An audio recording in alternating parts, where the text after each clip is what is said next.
Hello there and welcome to Life Beyond Scene, where curiosity settles in for the night, strange stories are handled gently, and the unexplained is given a little room to breathe. This evening, our path leads us into a place that sounds innocent enough at first. Bluebell Wood.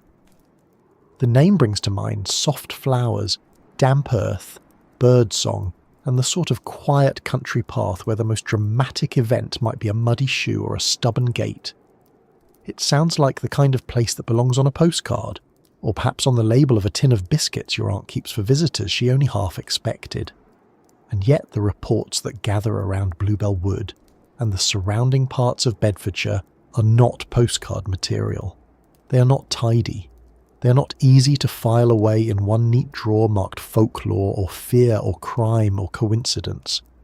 Over the years, people in and around that area have described things that do not fit comfortably together if you treat them as separate incidents, but begin to feel disturbingly close to one another if you place them side by side. Strange symbols, unsettling rituals, animals found in conditions that made even practical people stop and stare, lights in the sky that did not behave as aircraft ought to behave, figures seen in the wrong place at the wrong hour, standing too still, moving too oddly, or vanishing too quickly, creatures that sound, depending on who is speaking, either like misidentified animals, outright inventions, or something that slipped briefly into view and then back out again. That alone would be enough to make a place memorable. Most villages, woods, and country lanes can manage one local mystery at a time. A ghost in the churchyard, perhaps. A light over the hill. A rumour about a cult in an abandoned house. A farm animal found in conditions no one likes to discuss over dinner. One odd thing is manageable. Two can be blamed on gossip. But when an area starts producing report after report, each different on the surface and yet somehow similar in mood, similar in timing, similar in effect, then the atmosphere changes. Then people stop saying, "That's strange," and start saying something keeps happening here. That is where Bluebell Wood becomes interesting in a way that goes beyond one isolated fright or one dramatic local legend. Because the deeper you go into these cases, the less they behave like separate stories. The occult activity does not sit neatly in one box, while the UFO sightings wait politely in another. The phantom figures do not agree to remain in the category of ghost story. The cryptid-like encounters refuse to stay in the lane of monster lore. Even the reports involving dead animals, perhaps the most concrete and unpleasant of all, do not rest comfortably as simple evidence of one ordinary explanation. Instead, everything begins to blur at the edges. One kind of event seems to lean into another. Witnesses speak in terms that overlap. A place where strange lights are seen becomes a place where strange presences are felt. A site associated with ritual markings becomes a site where people report missing time, deep unease, or the sense that they were being watched by something they could not identify. That is what we are stepping into tonight. Not just a catalogue of weird events, and not merely a haunted wood in the traditional sense, but a concentration of reports that may point towards something broader and more slippery. Something often described with a phrase that sounds vague until you spend enough time around it. High strangeness. A term used when the unknown does not keep a consistent shape. A term for cases where the phenomenon seems to shift its face depending on where it appears, when it appears, who sees it, and perhaps what the witness is prepared to notice. Sometimes it looks like a haunting. Sometimes it looks like a creature. Sometimes it looks like a machine in the sky. Sometimes it looks like ritual, panic, contamination, suggestion, fear, or all of them at once. Before we settle deeper into that, I would love to know where in the world you are listening from tonight and what the darkness outside your window looks like, if there is darkness where you are. Is it one of those still evenings where every sound carries farther than it should? Is there rain ticking on the glass? Is there a street lamp making a little island of pale light on the pavement? Or perhaps it is not night time at all, and you're hearing this in daylight, which somehow makes woods and strange reports feel even odder. A mystery always changes character a bit depending on the hour. If this kind of slow, strange journey is your cup of tea, and if you enjoy spending an evening with stories that do not shout at you but sit beside you, and quietly become more unsettling the longer you look at them, then do consider liking the video, subscribing, and keeping this little corner of curiosity company.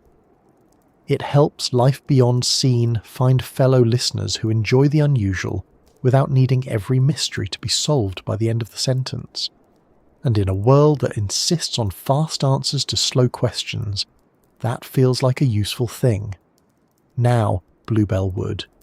Even the name deserves a second look, because names can be misleading in a very domestic way. Bluebell Wood sounds safe. It sounds soft. It sounds like a place where you might lose track of time in a pleasant fashion and return home with muddy boots, a slightly damp sleeve, and an exaggerated story about how large the squirrel was. It does not sound like a place that should accumulate whispers about occult gatherings, mutilated animals, aerial anomalies, phantom figures, and creatures moving at the edge of the tree line. If you were writing a warning sign for the entrance, you would probably choose something more dramatic. Black Hollow, perhaps. Devil's Coppice, the unpleasant bit near the quarry. But real places rarely name themselves with the future in mind.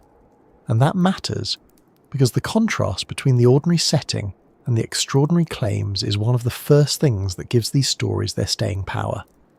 Bedfordshire is not usually treated as the centre of cosmic disorder. It is not one of those locations that arrives preloaded with myth on a grand scale. It is not some vast and famous wilderness where people already expect to find hidden cults or impossible lights. That makes the accumulation of reports around Bluebell Wood and its neighbouring areas feel more stubborn, not less. They do not arrive wrapped in obvious theatricality. They arrive in the middle of recognisably human places. Roads, fields, villages, footpaths, patches of woodland that children may have walked past in daylight and adults may have driven by without a second thought. That contrast often matters in strange cases. People tend to imagine the unexplained as belonging to remote cliffs, storm-lashed islands, or mountain ranges where one can reasonably blame thin air, old myths, and poor planning. But many of the most persistent reports arise not in places that feel cinematic, but in places that feel local. Places with enough ordinary life around them to make the unusual hard to absorb. A bright object over a lonely desert can become legend. A bright object over a familiar English landscape can become an argument, then a rumour, then a local discomfort that never quite leaves. Someone says they saw something. Someone else says it was probably military. Another says aircraft do not move like that. Another says the animals found in the field were wrong in ways that no fox could account for. Another says they heard chanting once. Another insists that there are figures in the trees at certain hours, and that if you go looking for them, you start noticing how quiet the birds become. Once enough of those reports build up, the place itself changes in the mind. That is one of the simplest and most powerful effects of repeated strangeness. A location stops being just a location. It becomes charged. Not necessarily cursed, not necessarily supernatural in any proven sense, but charged in the social and psychological sense. People arrive already alert, already watchful, already primed to interpret a snapped branch, a distant light, or a movement between trunks as part of a pattern. And once that happens, two things can be true at once.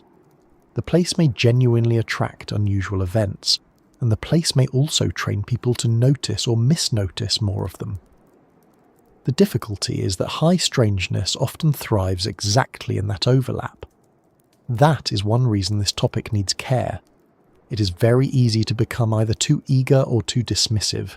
Too eager, and every local rumour becomes evidence of an interdimensional outbreak by tea time. Too dismissive, and you begin flattening complex witness reports into patronising explanations that explain less than they claim to explain. It was probably teenagers, people say, and sometimes it was.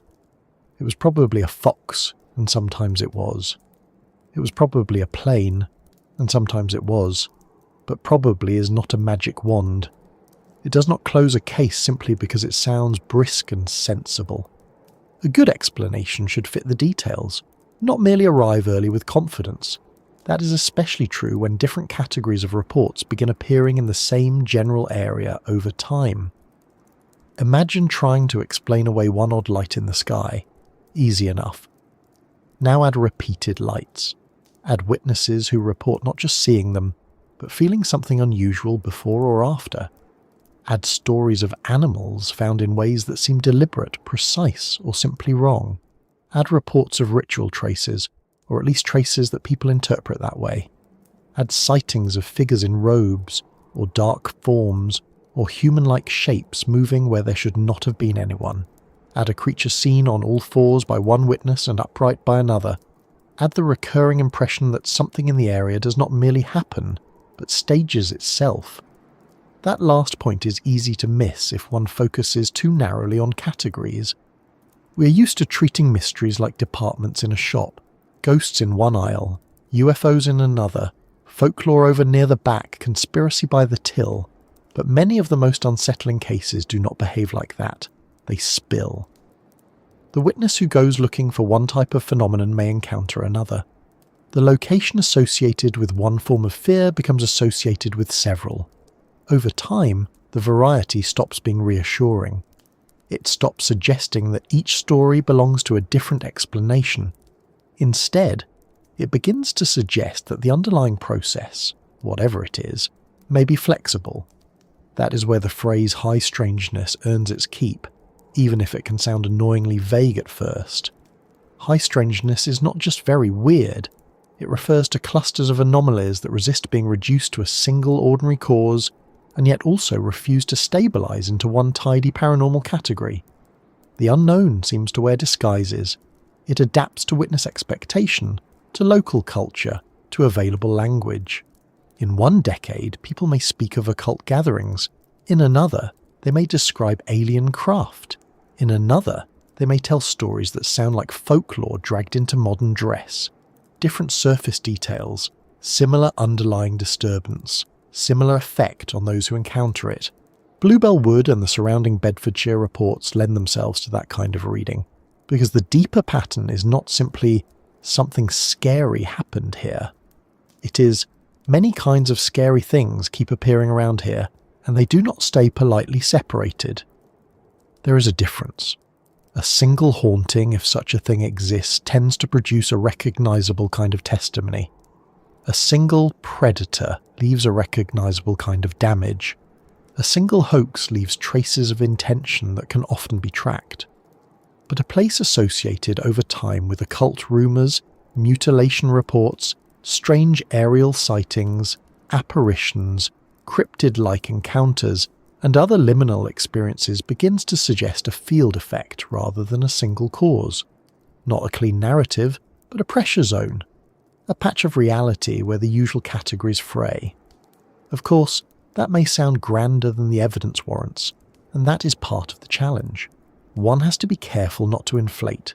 The goal is not to turn every uneasy local story into a cosmic thesis.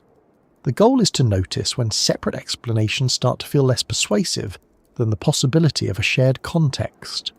Not shared in the sense that one literal cult, one escaped animal, or one classified aircraft is behind everything. Shared in the sense that certain places seem to develop a relationship with the unexplained, and that relationship produces different expressions over time. There are a few possible reasons for that, even before one reaches for anything extraordinary.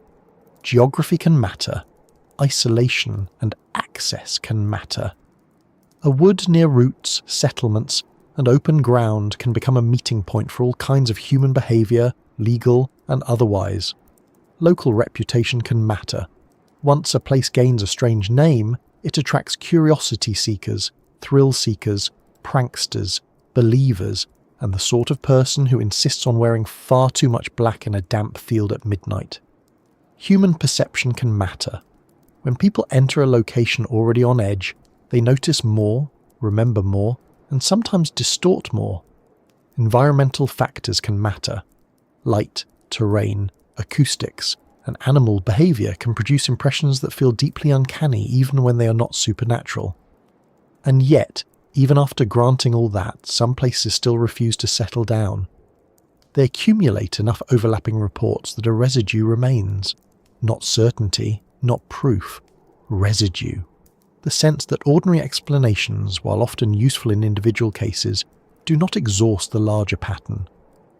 That there is a reason the same area keeps producing stories that feel as if they belong to different shelves of the paranormal library, but somehow come stamped with the same atmosphere. Atmosphere is not evidence, of course, but it is not nothing either. Investigators and researchers who spend long enough around anomalous cases often return to mood before they return to mechanics. They talk about places where witnesses independently report the same kind of dread, the same kind of pressure in the air, the same timing, the same bodily reactions, the same confusion over what exactly they saw. That does not prove an external force.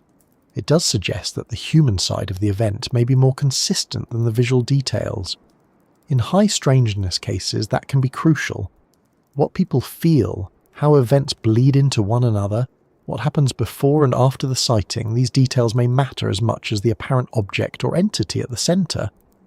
Bluebell Wood seems to invite exactly that sort of approach. If you look only for one thing, you risk missing the real strangeness. Look only for cult activity, and the lights in the sky become background noise. Look only for UFOs, and the dead animals become an unrelated rural horror. Look only for cryptid reports, and the phantom figures become discarded witness error.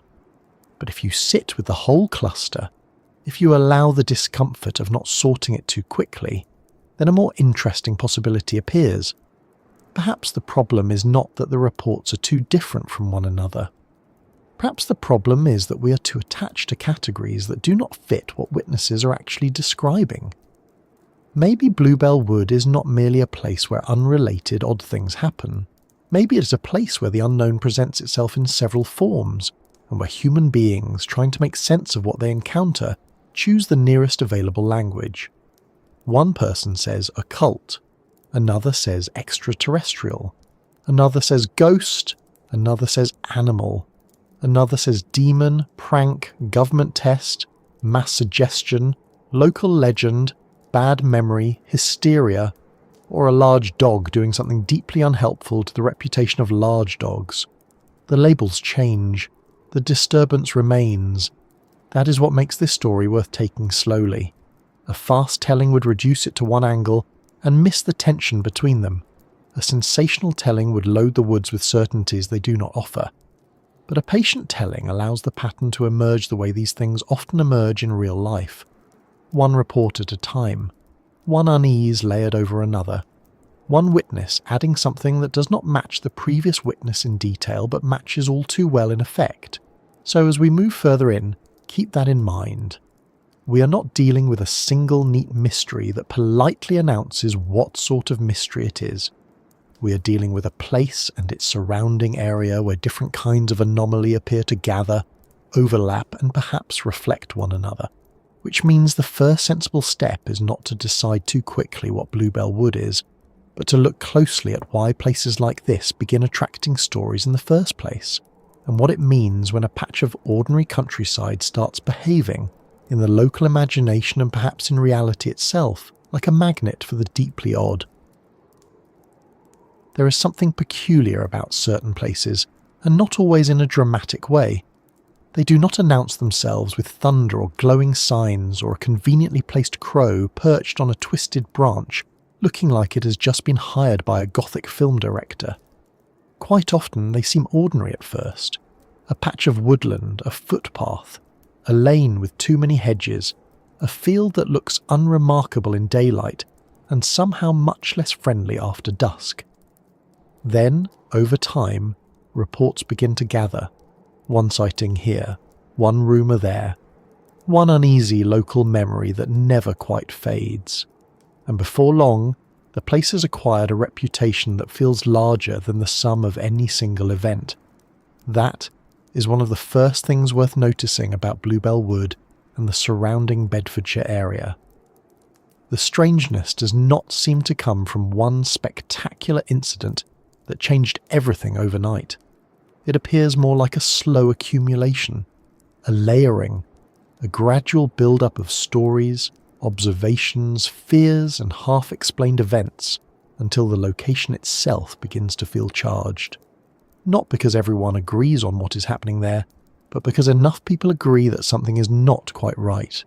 Places like that often become magnets for attention, and once that happens, the pattern becomes more complicated. Some people go there because they have heard the stories and want to see whether anything unusual happens. Some go because they live nearby and have no choice but to pass through or around the area as part of ordinary life. Some arrive already convinced the place is haunted, cursed, or somehow thin at the edges. Others come in with a very practical mindset, certain that every strange report has a simple explanation and that all this fuss will collapse under the weight of daylight, common sense, and perhaps a thermos of tea. What is interesting is that both types of people can leave feeling unsettled. That is often how these places earn their staying power, not by producing one universally accepted event, but by refusing to satisfy either side. The believers do not get a clean, dramatic revelation that removes all doubt. The skeptics do not get a neat explanation that closes every door. Instead, the place keeps producing material that is suggestive but untidy, enough to unsettle, not enough to settle. Bluebell Wood seems to sit inside that exact kind of discomfort. If you line up the reports associated with the wood and nearby parts of Bedfordshire, you do not get one clear category repeating itself in a predictable way. You get variety, you get occult traces, you get stories of animals found in disturbing conditions, you get unexplained lights, you get phantom figures, you get creature reports that sound, depending on the witness and the hour, either absurd or deeply unnerving.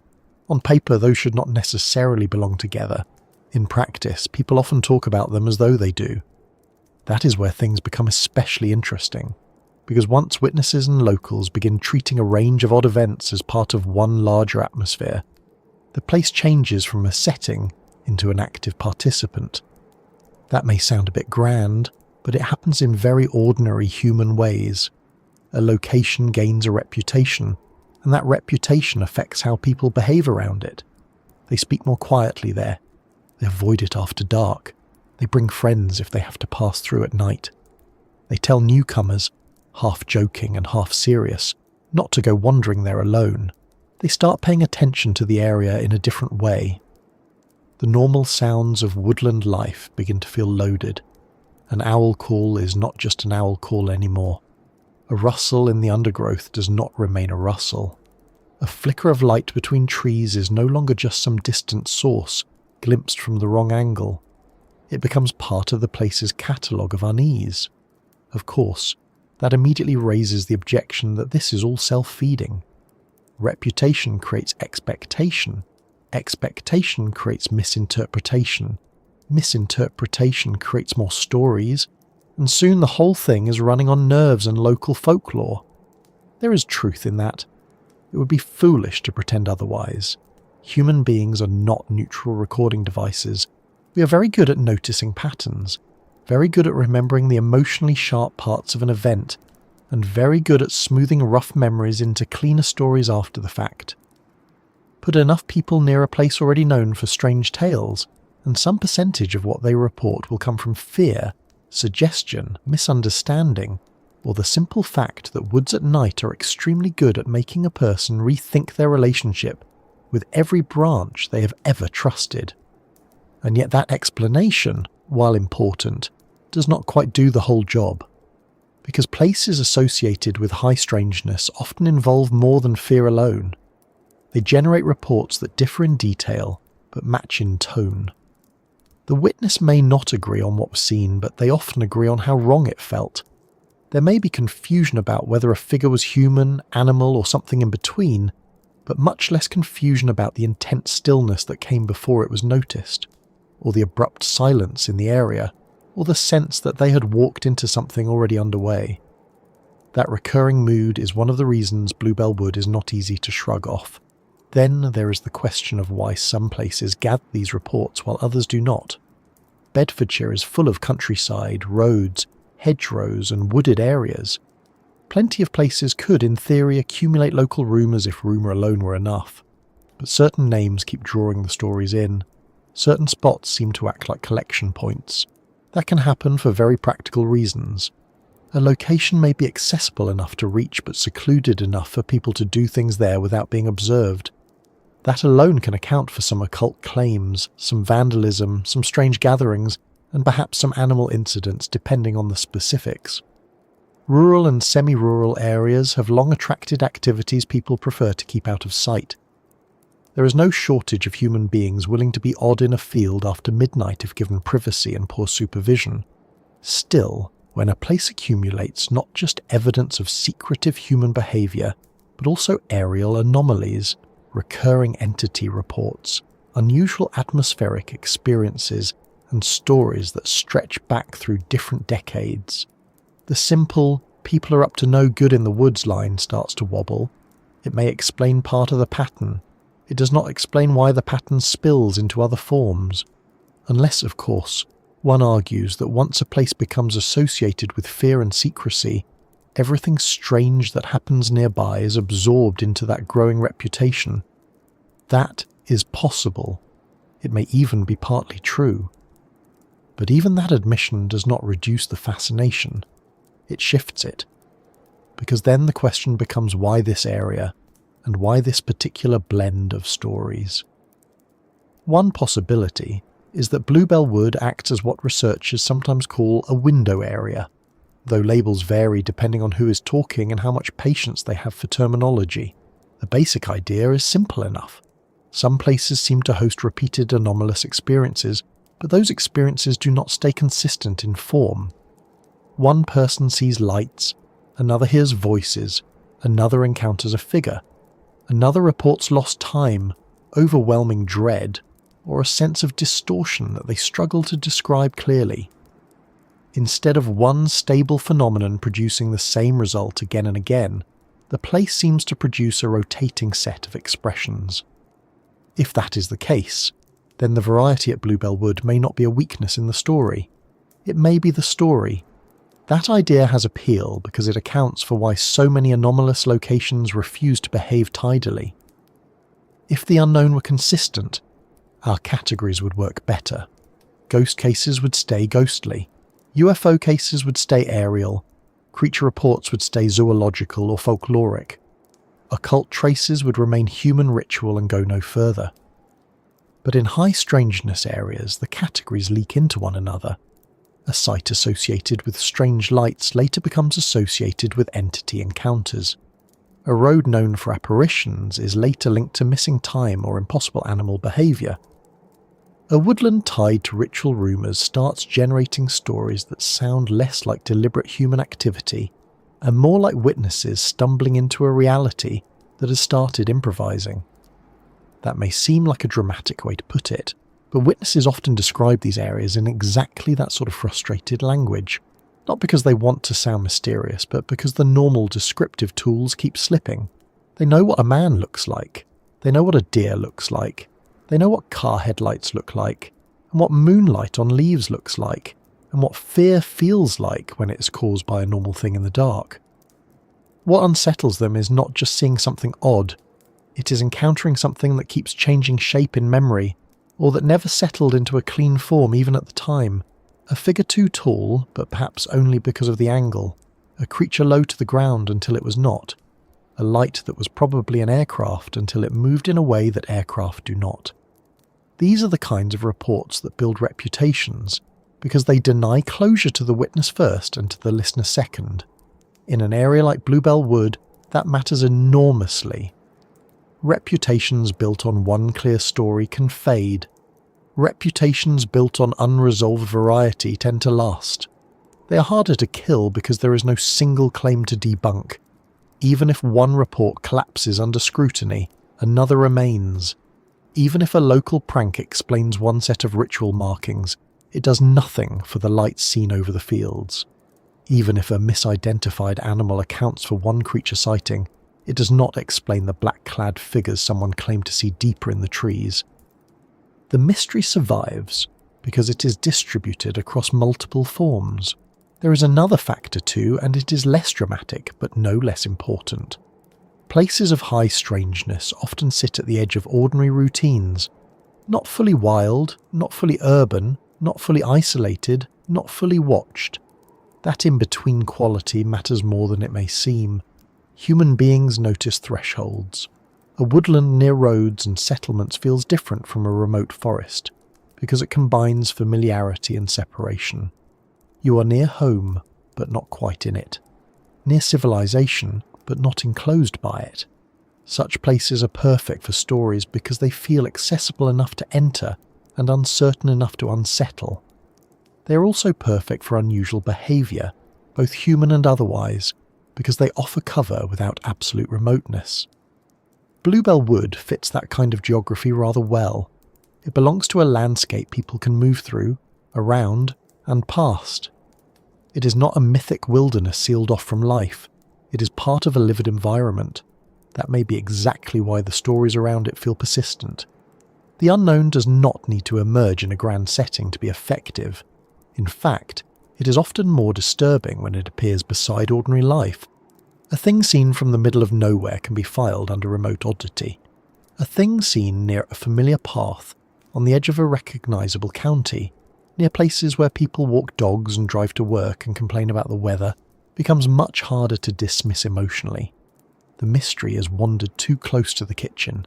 This is where the reports of animal mutilation or unexplained animal deaths become especially potent in local folklore. Lights can be disputed, figures can be misseen, ritual traces can be staged. But an animal body is physical, immediate and upsetting in a way that leaves marks on memory. Even when later explanations are offered, the first impression often stays stronger. People remember the wrongness of what they saw. They remember how clean something looked, or how absent the usual signs seemed to be, or how everyone around them reacted with a mixture of revulsion and confusion. In areas already associated with strangeness, such discoveries do not remain isolated incidents for long. They become anchors. They give the wider atmosphere a physical centre. That is one reason the wood and the nearby region seem to gather different mysteries into one frame. The physical and the intangible reinforce one another. A report of chanting in the woods might sound like local folklore until there are also stories of animal remains.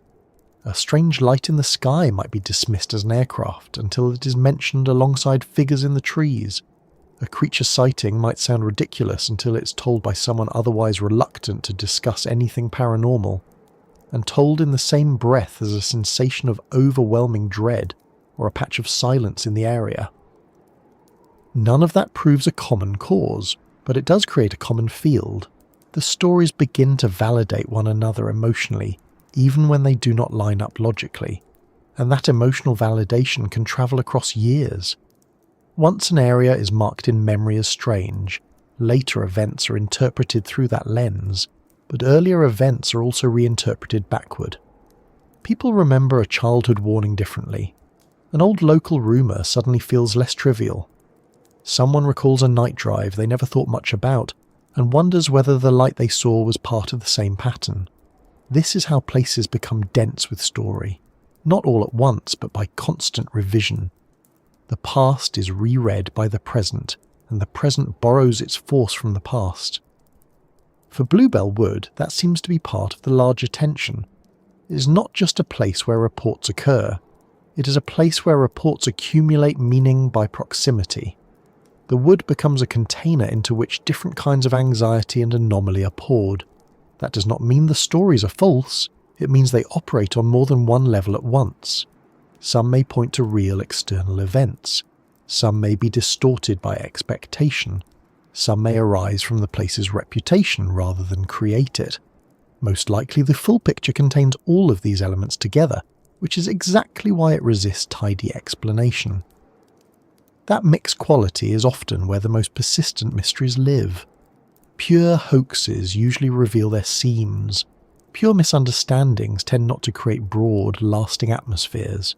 Pure criminal acts can be investigated as such, even when local rumour decorates them afterward.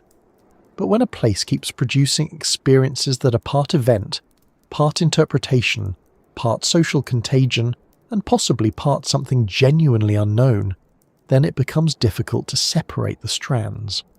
Bluebell Wood appears to be one of those places where the strands have been twisted together for so long that pulling one loose no longer tells you much. And it is worth noting that high strangeness does not always announce itself with spectacle. Sometimes it shows up as repetition, repeated feelings, repeated locations, repeated combinations of fear, confusion, and oddly theatrical detail. One report alone may seem silly. 10 reports over time, all different yet all carrying the same off-note, become harder to wave away. The wood may not look remarkable in daylight. That is often the point. The strange does not always choose dramatic scenery. Sometimes it seems to prefer places plain enough that what happens there feels almost rude.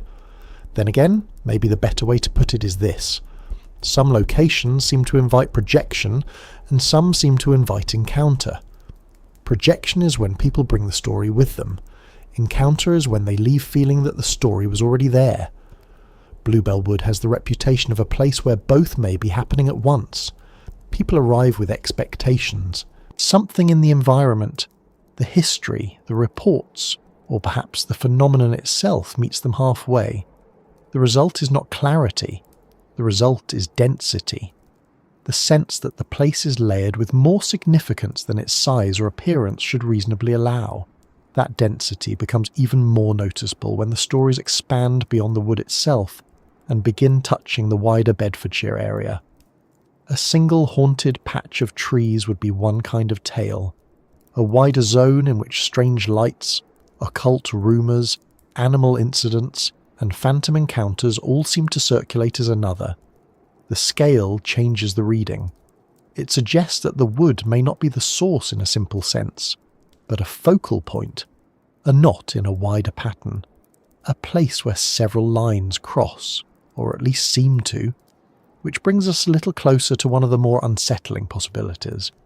Perhaps the most important thing about Bluebell Wood is not what happened there once, or even what has happened there several times, but the way it appears to gather forms of the unknown, as though the area itself has become a kind of stage. Not a stage in the theatrical sense, with neat scenes and curtain calls, but a stage in the older, rougher sense, a place where things show themselves, briefly, inconsistently, in ways that leave the witness more confused than enlightened, a place where one person sees signs of ritual, another sees a light, another sees a figure, and each leaves with the same stubborn conviction that whatever is going on cannot be reduced to a single bad explanation and sent on its way. That is why the wood matters. Not because it has been proven to contain one particular mystery, but because it keeps attracting many, and because those many begin to look less like strangers passing in the night and more like relatives trying very hard not to be introduced. Which is exactly why, once the place itself has been understood as a gathering point, the next thing to examine is one of the oldest and most persistent layers in the pattern, the traces of ritual, symbols, meetings, and deliberate human activity that suggests someone, or several someones, may have been doing more in and around those trees than simply taking an evening walk and regretting their footwear. When people hear the word occult, they tend to picture one of two things. Either they imagine something theatrical and overblown, all hooded figures and dramatic chanting as though someone has mistaken a patch of woodland for an understaffed horror film set, or they imagine nothing at all, just silly local gossip stretched thin over ordinary mess and mischief. In places like Bluebell Wood, the problem is that both reactions can get in the way. The first makes everything feel more certain than it is. The second makes people dismiss details they probably ought to look at more carefully, because once an area develops a reputation for unusual activity, anything found there after dark begins to carry extra weight. A burnt patch of ground is no longer just a burnt patch of ground. A ring of candles does not remain a ring of candles. Strange markings on bark, scraps of black fabric tied to branches, wax dripped in deliberate patterns, bottles, bones, ash, symbols scratched into the dirt.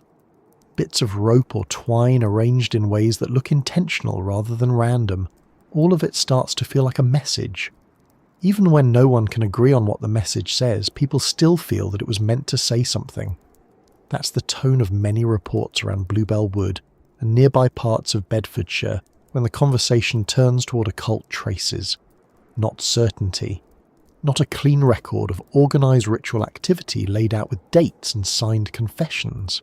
It is more uneasy than that, more scattered. People find things, people hear things, people arrive too late to see whoever was there before them, or they catch a glimpse of movement, torchlight, dark clothing, a gathering that breaks apart the moment it realises it has been noticed. Sometimes what remains behind is trivial. Sometimes it is odd enough to be remembered years later.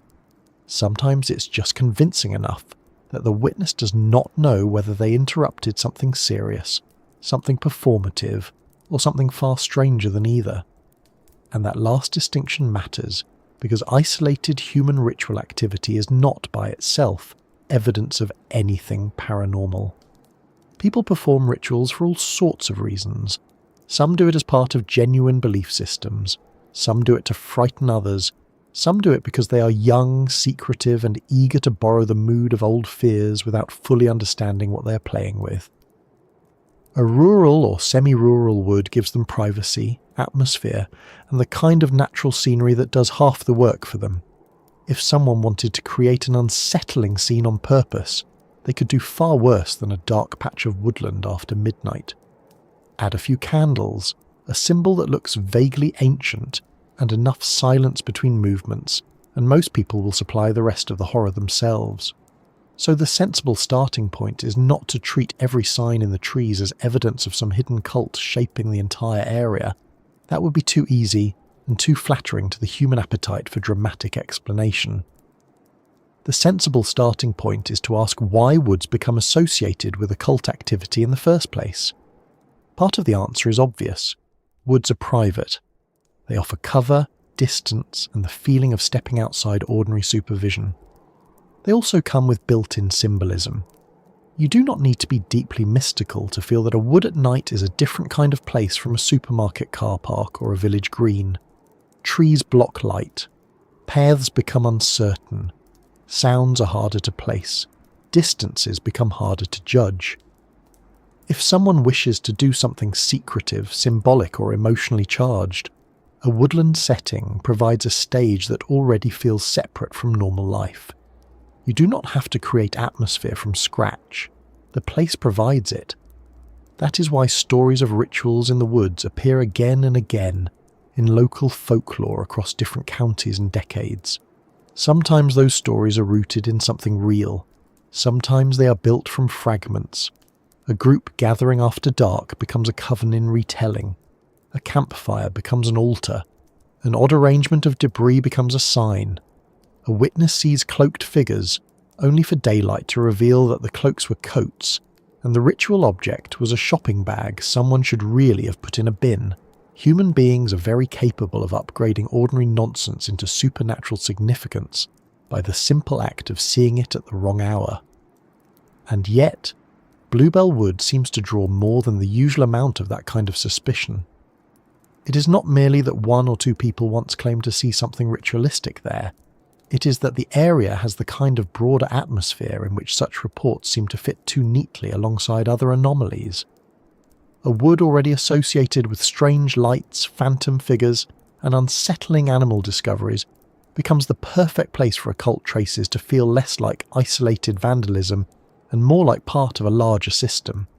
That does not prove they are. It explains why the idea takes hold so strongly. Once that idea takes hold, every detail matters more. The kind of symbol matters. Whether it appears fresh or weathered matters. Whether the wax is black, red, or white matters to the witness, even if they have only the haziest understanding of what those colours are supposed to mean. The position of objects matters. Whether a circle seems careless or deliberate matters. People start noticing things they would otherwise step around. They start speaking about the woods as if they contain intention. Not just evidence of people having been there, but evidence that whoever was there meant something specific by what they left behind. Sometimes, to be fair, that reading is justified. Human beings do leave deliberate symbolic arrangements in secluded places. They do hold rites, games, initiations, mock ceremonies, and gatherings that range from mildly eccentric to genuinely disturbing. Rural England has never lacked for local rumours involving hidden groups, midnight meetings, and people behaving in fields with more conviction than common sense. One does not need demons, extraterrestrials, or cosmic gateways to explain why someone might stand in a circle in the dark and say things in a low voice near a line of trees. The human species is perfectly able to generate atmosphere without outside assistance. But there is another layer here, and it is the one that keeps Bluebell Wood from settling into the category of ordinary secret ritual behaviour. Witnesses do not only describe traces, they also describe effects. They speak of entering certain parts of the area and feeling a sudden heaviness, a pressure, a distinct sense that they should not continue. They describe patches of silence that seem too complete even for nighttime woodland. They mention torchlight or movement glimpsed between trunks, but then also report that the whole scene felt wrong in a way they struggle to explain. Not merely frightening, wrong, staged and spontaneous at the same time, deliberate yet somehow disconnected from normal human activity. That sort of language appears often in high strangeness cases. People can describe ordinary fear clearly enough. They know the difference between being startled by a fox, annoyed by someone else being in the woods unexpectedly, and deeply unsettled by a scene that seems to carry more force than its visible parts should allow. If a group of people in dark clothes are making noise in a clearing, that is one thing. If a witness sees signs of a gathering, hears something that sounds like chanting or droning, and then suddenly feels as though the whole area has shifted into a state of unnatural stillness that becomes harder to reduce to simple trespassing with accessories. The difficulty, of course, is that fear itself can alter perception in powerful ways. Once a witness believes they may have stumbled upon something ritualistic, every sensation sharpens, sounds become loaded, smells become significant. A metallic scent or the sharp smell of smoke may suddenly feel sinister. A branch cracking behind them seems timed to their thoughts. Their memory begins selecting and preserving the most emotionally charged details. Later, the event becomes cleaner and stranger than it may have felt in the raw moment. That is not dishonesty. It is how memory works under stress. So, any serious discussion of occult traces has to hold two ideas at once. Some things found in the woods may indeed be deliberate symbolic activity. Some things felt in the woods may be intensified by the witness's own fear. Neither cancels the other. Bluebell Wood becomes especially difficult because the stories do not stop at what was physically found. Reports sometimes include figures seen at the edge of torchlight, or dark shapes standing among the trees, or a sense that the ritual traces were not left behind long ago but had been active moments before. Sometimes the witnesses never see faces clearly. That is common enough in low light. What they remember instead is posture, stillness, or movement. A group too quiet. A person who seemed not to react normally. Someone standing in a way that felt less like hiding and more like waiting. And when witnesses speak that way, the line between ordinary secretive behaviour and something more unsettling begins to blur. There is also the problem of symbols themselves. Most people are not experts in ritual markings, and thank goodness for that, because the average weekend ramble is better served by snacks than by comparative demonology. But it means that what gets reported as occult is often a mixture of genuine symbols, invented symbols, half-remembered symbols from films or books, and random shapes that happen to look suggestive in dim light. A star scratched in dirt may be a pentagram, or a failed attempt at drawing one, or the sort of shape anyone makes when trying to be ominous with a stick. Candles may indicate ritual intent, or teenage experimentation, or someone trying far too hard to create a story someone else would later tell. If you want to frighten a local community, you do not need authenticity. You need just enough recognizable imagery to trigger the right reaction. That possibility is worth keeping close, because not every occult trace needs to belong to committed occult practice. Some belong to performance. Some may be hoaxes designed to feed the area's reputation. Once people know a place is discussed in strange terms, a certain kind of person cannot resist adding a prop to the scenery.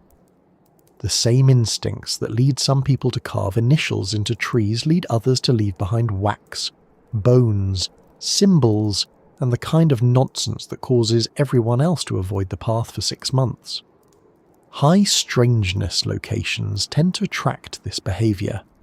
The existing reputation gives pranksters, thrill seekers, and troubled people a ready-made setting for their own additions, and yet even that can become part of the phenomenon. Not because pranksters summon entities by poor life choices, but because places of repeated strangeness often seem to encourage participation. People do not just observe the mystery, they enter it, they shape it, they add to it. A site with unusual reports becomes a site where deliberate symbolic behaviour is more likely to occur, and that behaviour in turn deepens the atmosphere and influences future experiences. The place becomes a feedback loop. Human action and unexplained experience begin feeding one another until it becomes hard to tell where one ends and the other begins. That is one reason it can be misleading to ask whether the occult traces around Bluebell Wood are real in a simple sense. Real as physical traces, perhaps yes, in at least some cases. Real as evidence of hidden, organised groups doing exactly what frightened rumour claims, not always. Real as part of the area's strange ecology of experience, very likely. Even staged ritual scenes can have real effects on the witness who finds them. They alter the social meaning of the place. They make later reports more likely. They encourage people to interpret noises, lights, and encounters within a ritual frame. In that sense, the occult trace does not need to be proof of occult power to function like a doorway into deeper strangeness. Some witnesses go further and claim that the signs themselves felt less like the work of human beings and more like the residue of something trying to imitate human ritual. That is a difficult kind of testimony to handle, because it sounds dramatic even when spoken quietly. But it appears in enough anomalous cases to deserve mention. Sometimes people encounter arrangements that are deliberate but oddly incomplete, symbols that look purposeful but slightly wrong, scenes that resemble ritual without seeming grounded in any known practice. The impression they take away is not, "I found evidence of occult," but "I found something that wanted to look like evidence of occult." Whether that impression comes from stress, misperception, or something more unusual is another matter. Still, it fits the broader theme of high strangeness, where the unknown often seems to wear familiar masks without wearing them quite correctly. That idea may seem speculative, but it helps explain why occult interpretations appear so often around places already associated with other anomalies. If the unknown in a location presents itself through forms shaped by local belief and expectation, then a wood in an English county with a long background hum of ghost stories, ritual rumours, and UFO talk may produce scenes that pull from all three. A witness enters expecting trouble in a human symbolic form and finds something that partly satisfies that expectation, while also refusing to settle into it. The result is neither conventional ritualism nor a clean paranormal encounter, but a hybrid experience. Just enough material detail to seem real, just enough wrongness to remain unsettled. And then there is the local social factor, which may be the most human part of all. Communities do not need a full explanation to know when a place has gone off in reputation. They talk around it, they lower their voice, they say that things have been found there before, they mention hearing of gatherings. They recall someone who once came back pale after walking that route alone at night. The stories spread unevenly, but once they settle, they shape behaviour. Parents warn children away. Teenagers go specifically because they were warned away. Dog walkers choose different paths after dark. Ordinary traffic through the area changes. The wood becomes less used by some and more sought out by others. Both responses intensify the place's aura. That is how occult traces gain power beyond their physical presence. They become social evidence. Even if the witness only saw melted wax and a scorched patch of ground, what they report to others may carry the weight of an interrupted rite. The next person does not enter the woods neutrally.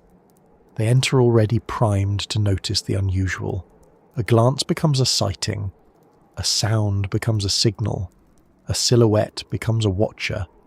The place grows thicker with meaning every time someone leaves certain they have brushed against something just outside the normal order of things. Still, it would be too simple to place all of this in the realm of rumour and expectation. Some reports around Bluebell Wood suggest repeated patterns that go beyond one-off misinterpretations. Certain areas are spoken of more than others. Certain times are mentioned more than others. Night, of course, but not just night in the broad sense. Late hours, transitional hours. Times when the ordinary public life of an area has thinned out but not vanished entirely. That in-between timing matters. It is where deliberate human secrecy thrives, and it is also where many anomalous experiences are reported. The overlap is almost too neat. One can imagine several explanations. Perhaps human ritual or prank activity in the woods created the first layer, and every later strangeness has grown out of that stain in local memory. Perhaps the wood's reputation attracts the kinds of people who leave symbolic traces, and those traces are secondary, feeding on an already unusual place. Or perhaps both are true, and the human ritual layer is not the source, but one expression of a deeper pattern. A place begins to feel wrong. People are drawn to it for reasons they do not fully understand. Some go to investigate, some go to perform, some go because the atmosphere seems to ask for some kind of response. In that model, the occult traces are not the cause of the strangeness. They are one of the ways the strangeness becomes visible. That possibility becomes harder to ignore when witnesses describe not just signs, but the sensation of interruption. They did not merely find a scene. They felt they arrived during something. Perhaps nothing was there. Perhaps someone had just left. Perhaps the timing was a trick of nerves. But many anomalous cases turn on that same feeling. The sense of brushing the edge of an event that withdraws before it can be clearly seen. The signs remain. The actors do not. Or the actors are glimpsed only in fragments. A robe, a shoulder, a moving light, a shape behind a trunk. Just enough to keep the interpretation open, and that open quality may be the most important thing of all. If the occult traces around Bluebell Wood were clearer, they might actually be less interesting. If every symbol could be identified, every gathering traced to known people, every candle circle explained as a local trespass with theatrical ambition, then the wider atmosphere would shrink. But the traces remain partial. They hint rather than conclude.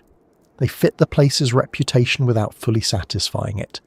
That is what allows them to sit beside the other anomalies so comfortably. They are one more sign that something around the wood does not settle. Not because every report is true in the strongest sense, but because the area keeps producing just enough evidence of intention in the dark to make later discoveries feel less random and more connected. And once that thought takes hold, the subject becomes harder to keep at the level of symbols and ash alone, because there is a difference between finding traces that suggest ritual and finding evidence that something living may have been caught up in the same atmosphere. That is where the mood changes. Curiosity gives way to discomfort. Decorative strangeness gives way to physical consequence. It is one thing to imagine candles and markings in the trees. It is another to consider what happens when the dark signs are no longer only signs, and the woods begin to leave behind something much harder to explain away with a shaky laugh and a quick walk back to the car. There is a point in stories like these where the mood changes. Up to a certain moment, people can treat the strange as atmosphere. They can talk about symbols in the dirt, half-seen figures in the trees, odd lights over a field, and all the little clues that make a place feel unsettled without forcing anyone to confront something solid.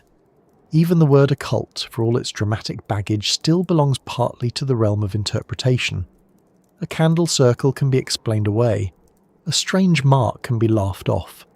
A whispered rumour about people gathering in the woods after dark can become one more local story passed around, with a raised eyebrow and a brave face.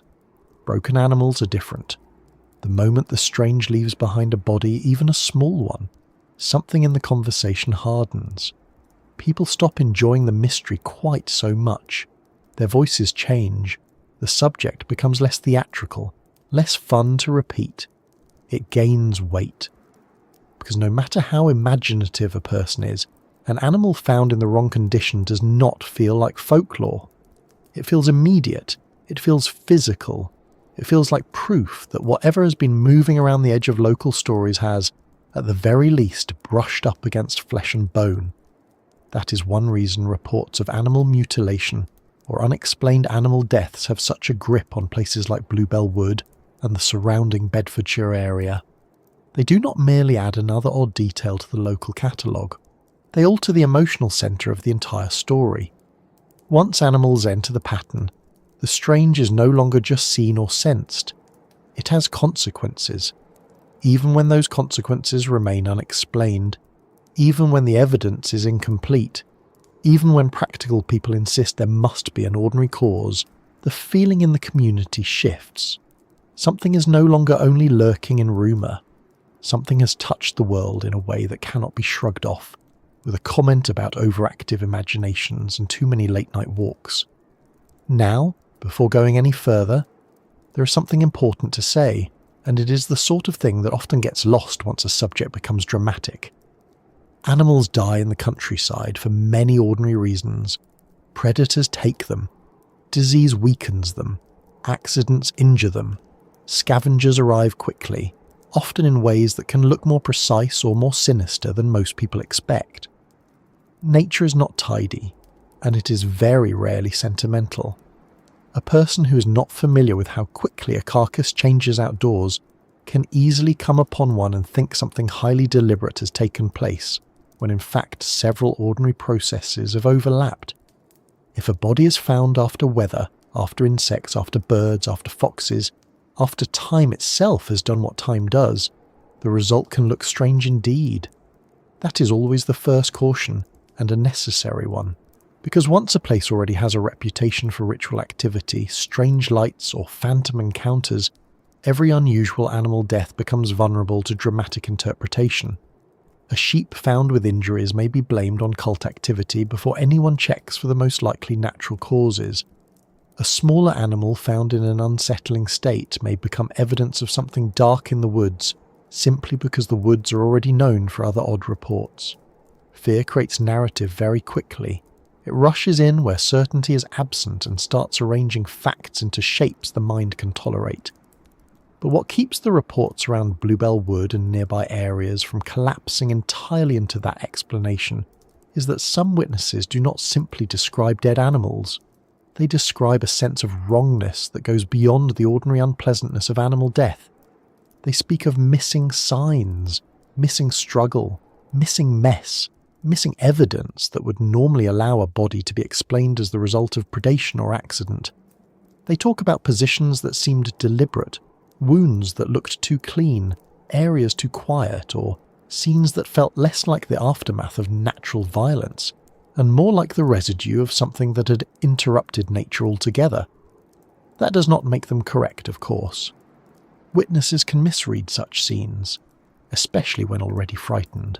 Still, one reason these cases linger is that the people who find them often come from rural backgrounds, or at least from lives that are not entirely unfamiliar with unpleasant realities. They're not always soft-handed urban mystics fainting at the first sight of a dead crow and declaring a gateway to the underworld open by tea time. Quite often they are practical people, dog walkers, farmers, locals, people who know what foxes do, what badgers can do, what weather does, what decomposition looks like, and what ordinary animal violence feels like to the eye. When such people hesitate before describing what they found, others listen, and that hesitation is one of the most telling parts. In many of these stories, the witness does not rush to an extraordinary conclusion. They begin with ordinary possibilities. They say it was probably an animal attack, except for this. They say perhaps it had been there a while, except for that. They say maybe it was someone messing about, except they cannot explain the stillness, or the lack of tracks, or the position, or the condition of the remains. What disturbs them is not just the sight itself, but the failure of their first reasonable explanations to satisfy them. The scene resists settling into a category. It becomes one more example of high strangeness wearing the face of something physical. That matters because animal mutilation stories do not exist in isolation. Around Bluebell Wood and in the wider Bedfordshire pattern, they sit beside occult rumours, aerial anomalies, and entity sightings. In another place, a disturbing animal case might remain a local agricultural concern, investigated in practical terms and eventually forgotten. Here, it enters an already crowded atmosphere. It joins a setting where people are primed to ask not only what killed this animal, but what else has been seen nearby, who has been gathering after dark, whether lights were reported in the area, whether there have been strange sounds, whether anyone felt watched, whether another case occurred just over the next boundary or in a nearby field. The body becomes not only an object of investigation, but a point of connection. That is where things start becoming difficult in a very specific way. Once different forms of strangeness begin attaching themselves to one another, each new event feels heavier than it might on its own. An unexplained light becomes more unnerving if an animal was found nearby the next day. An odd gathering in the woods feels darker if there are later reports of livestock or wildlife discovered in unusual conditions. A phantom figure glimpsed near a field line acquires a different tone if the area has already become associated with dead animals. The details do not need to prove one another. They merely need to coexist long enough for the local mind to bind them together, and once that happens, even silence begins to look meaningful. That may sound exaggerated, but silence is one of the most common details people report around disturbing animal cases. Not just the obvious silence of shock, but environmental silence. The strange absence of normal sound, a field too still, a patch of woodland where birds seem to have stopped, a route that felt deadened. Again, this can be read in practical ways. A frightened witness notices silence more acutely. Certain weather conditions flatten sound. Predators passing through can quiet an area. Human attention under stress tends to magnify whatever seems relevant and erase what does not. Yet the silence keeps turning up in witness language. Not always because it was objectively there, but because it forms part of the experience. The body is found, and the whole area feels paused around it. That pause is important. It gives these cases their ceremonial feel, even when no ceremony can be proven. A dead animal found by chance is sad. A dead animal found in a place that feels staged, still, and somehow arranged becomes something else. The witness begins to feel not merely unlucky, but as though they have arrived after an event. That is a recurring theme in high strangeness. People do not simply see anomalies, they feel they have come upon the edge of a process already underway. A body in the grass, a ring of disturbed earth, an unusual quiet. No one present, and yet the distinct impression that presence has only just withdrawn. That impression is one reason animal cases around anomalous locations so often become tied to occult ideas. A carcass, especially one that appears altered or placed in some way, invites interpretation. Human beings are very sensitive to arrangement. If something looks set down rather than left, if it appears positioned rather than fallen, the mind begins looking for intention. In an ordinary context, intention points toward human activity. In an already strange context, intention opens into wider possibilities. Was this ritual? Was it warning? Was it predation? Was it theatrical mischief? Was it evidence of something not human but imitating human display? The witness may not know, but once the question is raised, the scene is no longer merely biological. It becomes symbolic. Whether or not that symbolism was truly there, Bluebell Wood seems especially vulnerable to that kind of reading, because it sits inside a network of rumours that already includes signs of ritual and repeated anomalous experience. If an animal is found under odd circumstances near a place associated with occult traces, it does not take much for people to connect the two. Even if the connection is not proven, the emotional logic is immediate. Candles, symbols, night gatherings, then animal remains. The story begins writing itself. That is how local mysteries thicken. A few details are enough to create a frame, and once the frame exists, later evidence is interpreted inside it. Still, the purely occult explanation has limits. It explains some things well enough. Human beings have used animals symbolically for a very long time, and not always in ways one would care to discuss over supper. Ritual harm is not a fantasy category. It has existed in different forms, in different times, under different beliefs. So it would be naive to dismiss every strange animal case as impossible to connect with human intention. Some likely can be. The trouble is that the wider pattern around Bluebell Wood does not stay human-sized. It does not remain at the level of hidden groups doing grim things in private. It keeps bleeding into reports of lights, apparitions, creatures, and experiences of extreme unease that do not fit comfortably within ordinary criminal or ritual frameworks. And that is where the conversation takes its most unsettling turn. Because there is another tradition surrounding animal mutilation cases, one that has appeared in strange reports far beyond any single county. The link with unexplained aerial phenomena. Now that link should be handled carefully, because it attracts exaggeration the way biscuits attract crumbs. Once a body is found in unusual condition and someone somewhere mentions strange lights, the jump to extraterrestrial explanations can happen with almost comic speed. Rural Britain deserves better than becoming a side corridor in every science fiction fantasy, simply because a witness once saw something bright where it ought not to have been. But the overlap exists, and not only in sensational retellings. Across many anomalous locations, reports of unusual animal deaths appear alongside UFO sightings, odd atmospheric effects, and feelings of altered reality. That does not prove they are connected. It does, however, make the repetition difficult to ignore. In the Bluebell Wood pattern, this overlap deepens the larger argument that these are not separate mysteries stacked beside one another like labelled boxes in a storage room. Rather, they may be different expressions of one unstable phenomenon. The animal case is especially useful in that reading because it is the most material of the reports.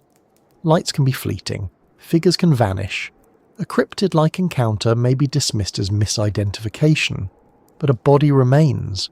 A body forces the unknown into contact with matter. If high strangeness is really at work, if the unknown appears in changing forms shaped by location, timing and perception, then animal mutilation may be one of its harshest expressions. Not a separate mystery, but the same disturbance pressing hard enough to leave marks. That is a difficult thought, and not a cheerful one. It is much easier to imagine that the animal cases belong purely to natural causes or purely to human cruelty, because at least those belong to known categories. Cruel, perhaps. Frustrating, certainly, but known. The alternative is more disturbing. The alternative is that certain places produce events which borrow the language of natural predation, ritual violence, and unexplained intrusion all at once. The body becomes a kind of crossroads. A fox cannot account for all of it. A cult cannot account for all of it. An unknown aerial phenomenon cannot account for all of it. Yet the atmosphere around the discovery insists that the case belongs in the same room as all three. And perhaps that is why witnesses so often struggle to describe these scenes in stable language. They are not only looking at remains, they are looking at a puzzle that seems to absorb whatever explanation is brought toward it, without being fully solved by any of them. The rural eye says animal, the social imagination says ritual, the paranormal frame says anomaly. The witness moves between all three and trusts none of them completely. That uncertainty does not weaken the emotional force of the event, it strengthens it. Fear prefers the unresolved. A clean answer, even a grim one, allows the mind to rest. An answer that almost fits but not quite leaves the mind circling. Then there is the matter of repetition. A single disturbing find can remain just that, a singular event. But when an area becomes associated with multiple reports over time, each new case carries the weight of the previous ones. Even if details differ, people remember the pattern more than the particulars. Another animal, another strange circumstance, another uncomfortable conversation in which someone says they do not know what did it, but it did not feel right. Patterns can be misleading, of course. Human beings are excellent at building them out of too little. Yet repeated unease around similar events has a force of its own. It changes the way locals move through a place. It changes what they expect. It changes what they notice. This is why broken animals so often become the point at which casual curiosity hardens into avoidance. A person may happily wander through a wood rumoured to host strange lights. They may even go looking for them, preferably with a friend, and the kind of bravado that always sounds better before the car is parked. But once the same area acquires stories of disturbed animal remains, the appetite for adventure changes. The unknown has become too tactile, too ugly, too willing to leave evidence. It stops being the sort of thing one wants to glimpse and becomes the sort of thing one would rather not meet at all. There is something else worth noticing here. In many reports, the real horror is not simply violence, but selection. Why this animal? Why here? Why left in such a way? Random predation feels brutal but familiar. Deliberate placement feels personal, even when no human person can be identified behind it. That sense of selection is one of the most powerful generators of dread. It implies attention. It implies that something acted and that its action carried meaning, even if only to itself. In places already associated with high strangeness, such an implication spreads quickly. People begin wondering whether the animals were merely victims, or markers, or signals, whether the remains belong to a practical cause, a symbolic act, or an effect whose purpose cannot be read in ordinary terms. One must be careful here not to drift into melodrama. The countryside has enough real hardships without overlaying every grim discovery with cosmic significance, and then wondering why the locals stop inviting you round. But caution cuts both ways. Skepticism is healthy. Reflex dismissal is not. When witnesses from a known area of repeated anomaly consistently describe animal cases that feel abnormal to them, and when those cases appear in the same geography as other reports of intense strangeness, the pattern deserves attention, even if the conclusion remains uncertain. Perhaps the most revealing thing of all is that people who speak about these cases often do so reluctantly. Unlike bright lights or ghostly figures, which can be told as exciting stories at the right time of evening, broken animals tend to shut the room down. The subject is less shareable, more embarrassing in a way because it lacks glamour. It is nasty, it smells, it brings the strange out of the sky and into the grass. That reluctance gives the reports a certain weight. People do not repeat them because they enjoy sounding mysterious. They repeat them because the sight stayed with them, and because the usual explanations never quite settle the feeling. That feeling in the end may be the most important part of the pattern around Bluebell Wood. Not merely the bodies, but the silence that seems to gather around them. The way witnesses speak more softly. The way the area itself begins to feel paused. The way later events nearby are interpreted in the shadow of those discoveries. Once that kind of hush attaches itself to a place, everything seen there afterward changes character. A light overhead is no longer only a light. A figure at the edge of the trees is no longer just a figure. The whole landscape starts to feel like it is holding something back. And it is often after the animal stories take hold that people begin looking upward more often, toward the horizon, toward the fields beyond the wood, toward those reports of lights that do not move like aircraft, do not behave like stars, and do not leave the mind as cleanly as one would hope, especially when they seem to arrive not as separate curiosities, but as though they are part of the same unsettled conversation the land has been having all along. By the time a place has earned stories about dark gatherings and broken animals, people start doing something very natural. They look up. That is not always because they expect to see anything. Often it begins as a habit, almost without thought.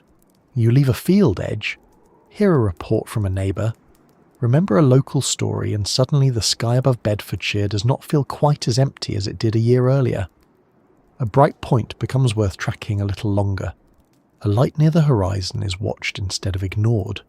Something moving over the countryside stops being just part of the background traffic of ordinary life and becomes part of the question the area keeps asking without ever producing a tidy answer. This is where the pattern around Bluebell Wood and the wider Bedfordshire landscape starts becoming especially difficult to sort. Because once lights enter the story, people often assume they are leaving the realm of a local rumour and stepping into a different category altogether. Animal cases belong to farms and fields. Occult traces belong to woods and hidden gatherings. Phantom figures belong to lonely paths and the edges of local folklore. Lights in the sky, though, seem at first to belong to another world entirely. They suggest aircraft, military testing, misidentification, astronomy, weather, satellites, or if one is feeling especially bold after 11 p.m, something not from here at all.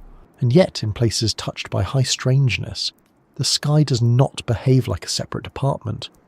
The lights do not remain politely aerial, they bleed into the rest. Witnesses do not simply say, "I saw something overhead."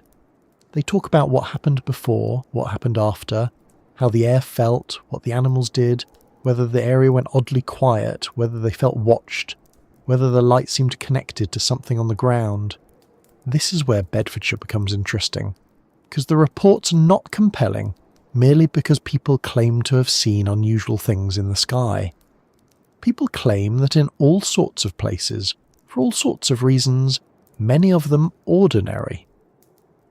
What becomes more unsettling is the way the lights seem to join a pre-existing atmosphere rather than arrive as isolated curiosities.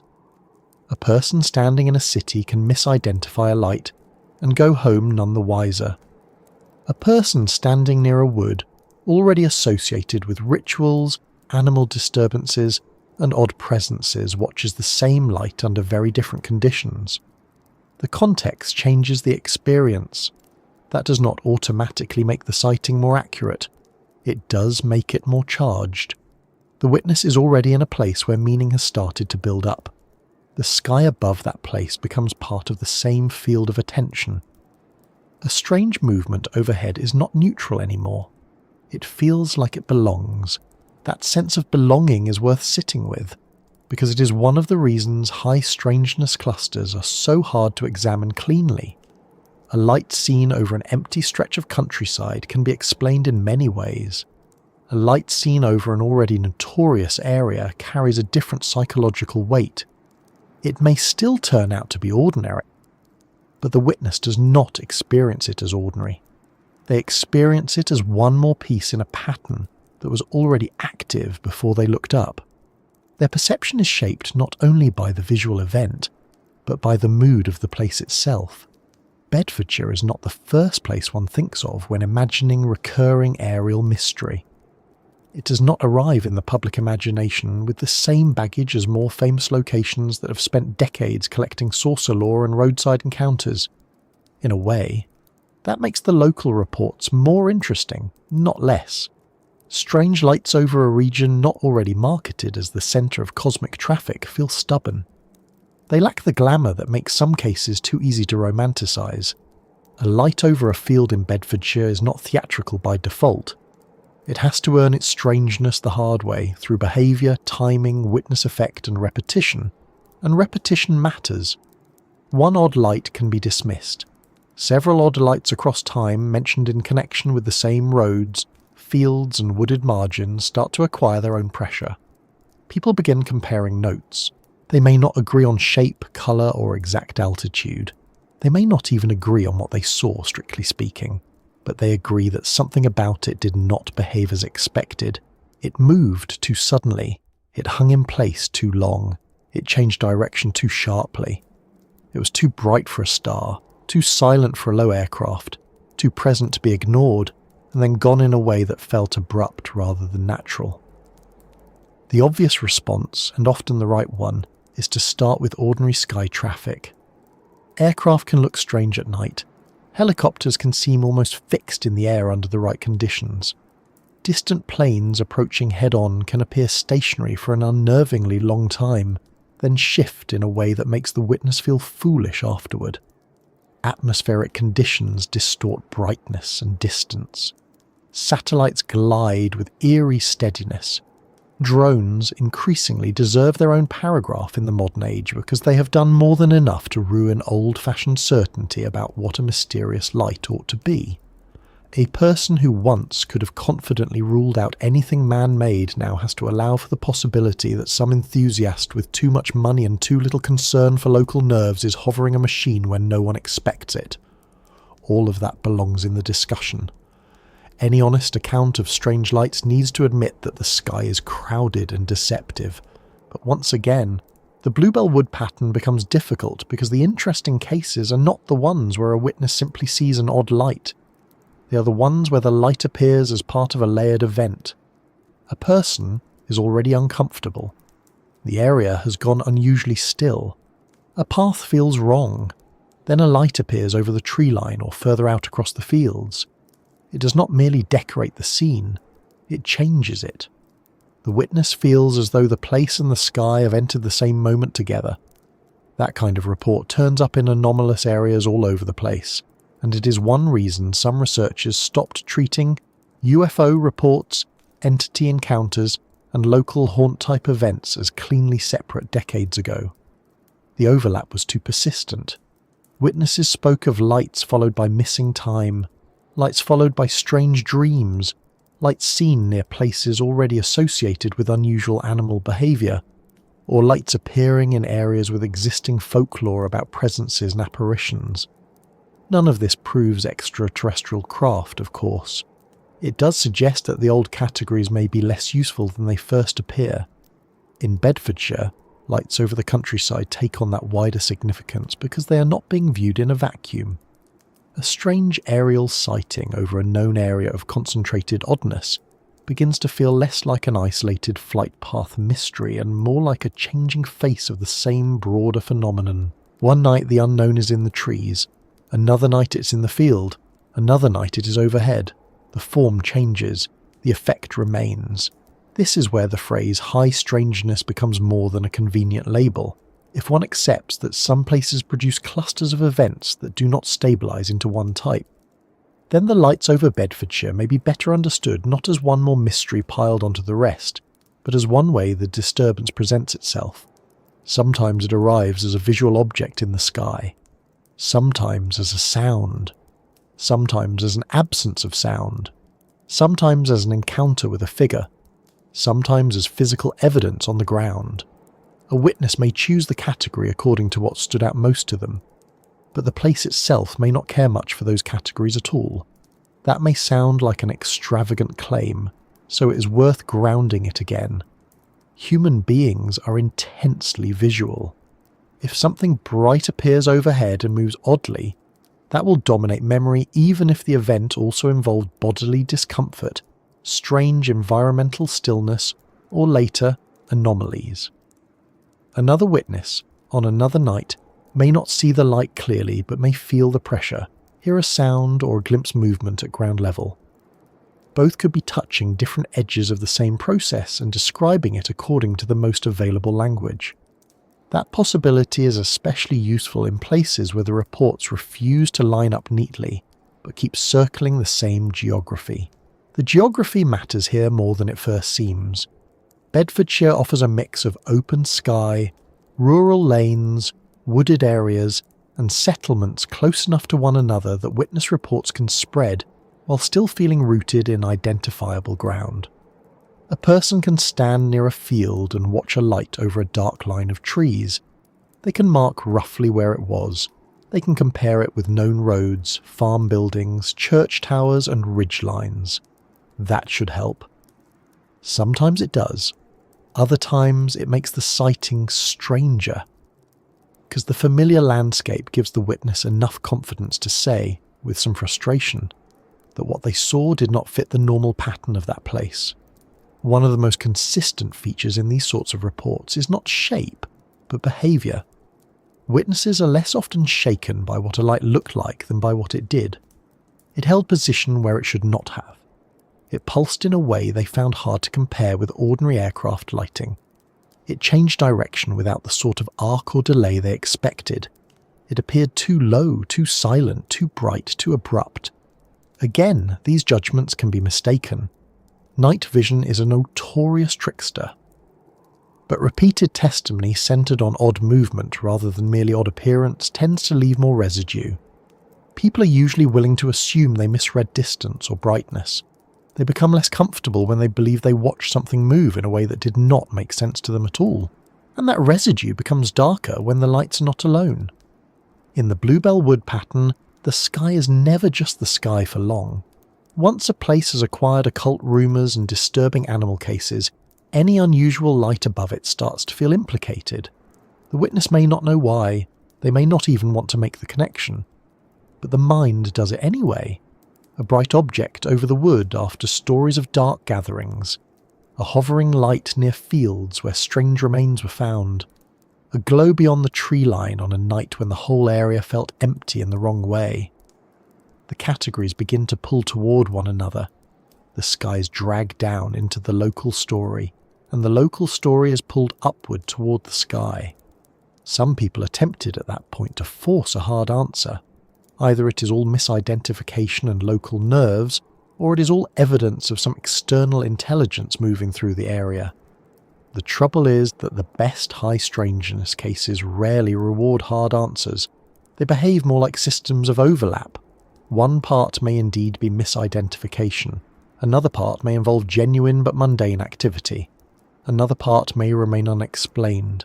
Another part may be altered in memory by fear. Still, when enough overlapping parts gather in the same place, the whole begins to look more organised than any one explanation can comfortably handle. That is what gives the lights over Bedfordshire their real importance in this story. Not that they definitively prove anything from elsewhere, but that they widen the playing field. The unknown in and around Bluebell Wood does not remain confined to the ground. It appears to climb, or at least to be mirrored overhead. That broadens the witness experience. A person is no longer dealing only with the fear of what may be in the trees. They are dealing with the feeling that the area itself extends its strangeness into the air above it. That is a very different kind of unease. It removes the comfort of distance. There is no simple, keep out of the wood and you will be fine, if the sky over the wider area is also involved. There is another angle here that deserves attention. Lights in anomalous cases often seem less like vehicles and more like signals, though witnesses rarely use that word with much confidence. They do not always describe a craft in the classic sense, with structure and edges and clear physical form. Sometimes they describe simply an intense point, or a moving glow, or a brightness whose behaviour mattered more than its shape. This matters because it pushes the event away from straightforward mechanical thinking. People stop asking only, "What machine was that?" and begin asking, "Why did that feel as if it was responding to the place, or to me, or to the moment itself?" That feeling of responsiveness, whether real or projected, is one of the stranger features of high strangeness. Witnesses often report that the light seemed aware in some way, not necessarily intelligent in a dramatic science fiction sense, but oddly timed. It appears when the witness enters a certain patch. It fades when they move. It hovers long enough to be noticed, then withdraws at the exact moment attention intensifies. These could all be products of interpretation, but once they occur in areas already loaded with mystery, they begin to feel less accidental. The witness starts to feel not like an observer of a random sky event, but like a participant in an unfolding exchange they do not understand. That, in turn, links the lights back to the occult traces and the animal cases in a very unsettling way. Those cases also carry the feeling of intention. Symbols seem arranged, remains seem placed, figures seem to watch. When lights above the same landscape seem to behave with similar timing or pressure, the whole area begins to feel less like a set of unrelated incidents and more like a single environment where the unknown can choose different methods. Sometimes it leaves signs, sometimes it leaves bodies, sometimes it leaves a witness staring upward, unable to decide whether they saw a machine, a trick of perspective, or something that has learned how to appear just convincingly enough to avoid being pinned down. That last possibility is, admittedly, the sort of thought best entertained slowly and with a sensible respect for both evidence and one's own tendency to go off the rails after midnight, but it is not entirely baseless within the logic of high strangeness. Many witnesses across many locations have described the phenomenon as adaptive. It seems to borrow forms from local expectation. In one setting, it appears religious, in another technological, in another folkloric, in another almost animal. If Bedfordshire sits inside such a pattern, then lights over the area may not be a separate invasion from above. They may be the modern visible layer of something older, something that would once have been described with different language entirely. That thought has a useful simplicity to it. Before aircraft, before satellites, before electric lighting gave us new metaphors for the unknown, people still reported strange luminous events over fields, woods and roads. They called them by names available to them at the time: spirits, lanterns, omens, corpse lights, witch lights, heavenly signs. The vocabulary changed with culture. The basic human experience of seeing something wrong in the night sky did not. In a place like Bluebell Wood, with its overlap of modern paranormal language and older rural unease, that continuity matters. Today, a witness may say UFO. A century earlier, they might have chosen another term. The shape of the report changes. The disturbance remains. This is not an argument that every light has one supernatural source, nor that Bedfordshire's skies hide a permanent fleet of anything more exotic than human confusion and the occasional object behaving inconveniently. It is an argument about pattern, when the same general landscape collects ritual traces, disturbing animal cases, phantom figures, and repeated stories of unusual lights. It becomes increasingly awkward to insist that each belongs to a wholly separate mystery. At some point, the cleaner possibility may actually be the stranger one. Not that 5 unrelated odd things happen in one area by coincidence, but that one unstable phenomenon keeps presenting itself through whatever form the moment allows, and once you begin looking at the lights that way, the details start to shift. Their exact shape matters less than their role. Their movement matters less than the setting in which they appear. The witness's reaction matters more. Did the light come with dread? Did it appear near a place already associated with animal disturbance? Did it coincide with the sense of a figure nearby, or a silence in the trees, or a wrongness that remained after the sighting ended? Those details are often treated as secondary, yet they may be the very things that tie the reports together. Because the most unsettling feature of the lights over Bedfordshire is not that they are hard to identify. Plenty of lights are hard to identify. It is that, in this context, they seem to arrive as part of a wider conversation already happening between land, witness, and expectation. A person leaves with more than a visual memory. They leave with a changed sense of place. The road home feels different. The next pass by that field is not casual anymore. The woodline holds attention. The sky is checked again on later nights, almost against one's will. That is how a region becomes haunted without every witness needing to see the same thing. And once that happens, it is only a matter of time before the lights are no longer the most human-shaped anomaly in the area. Because after the eye adjusts to watching the sky, and the nerves adjust to the idea that something may be there, attention begins to drop back to ground level. Not to symbols or remains this time, but to movement, to silhouettes, to the shape of something standing where no one should be standing, or crossing a path too quickly, or appearing half-human until it doesn't, as if the same pressure that once showed itself overhead has now decided to step closer and try a different outline. Once the sky has been watched for long enough, people start looking back toward the tree line. That is often how these things go. A light overhead is unnerving, certainly, but it still offers distance. Even when it behaves oddly, it remains up there, separate from you, removed by height and darkness and the small comfort of not sharing your exact patch of ground. A figure is different. A figure means the unknown has come down to eye level. It means it may be using the same paths, the same openings between trees, the same narrow tracks and muddy verges that ordinary people use. It means you're no longer just watching something. You may be sharing space with it. And around Bluebell Wood and the wider Bedfordshire area, that is where the reports take on a particularly human kind of fear. Not the fear of what might be in the sky, or what may have happened earlier in a clearing, or what might have left signs behind in the dirt, but the fear of seeing someone, or something shaped enough like someone, where no one should reasonably be.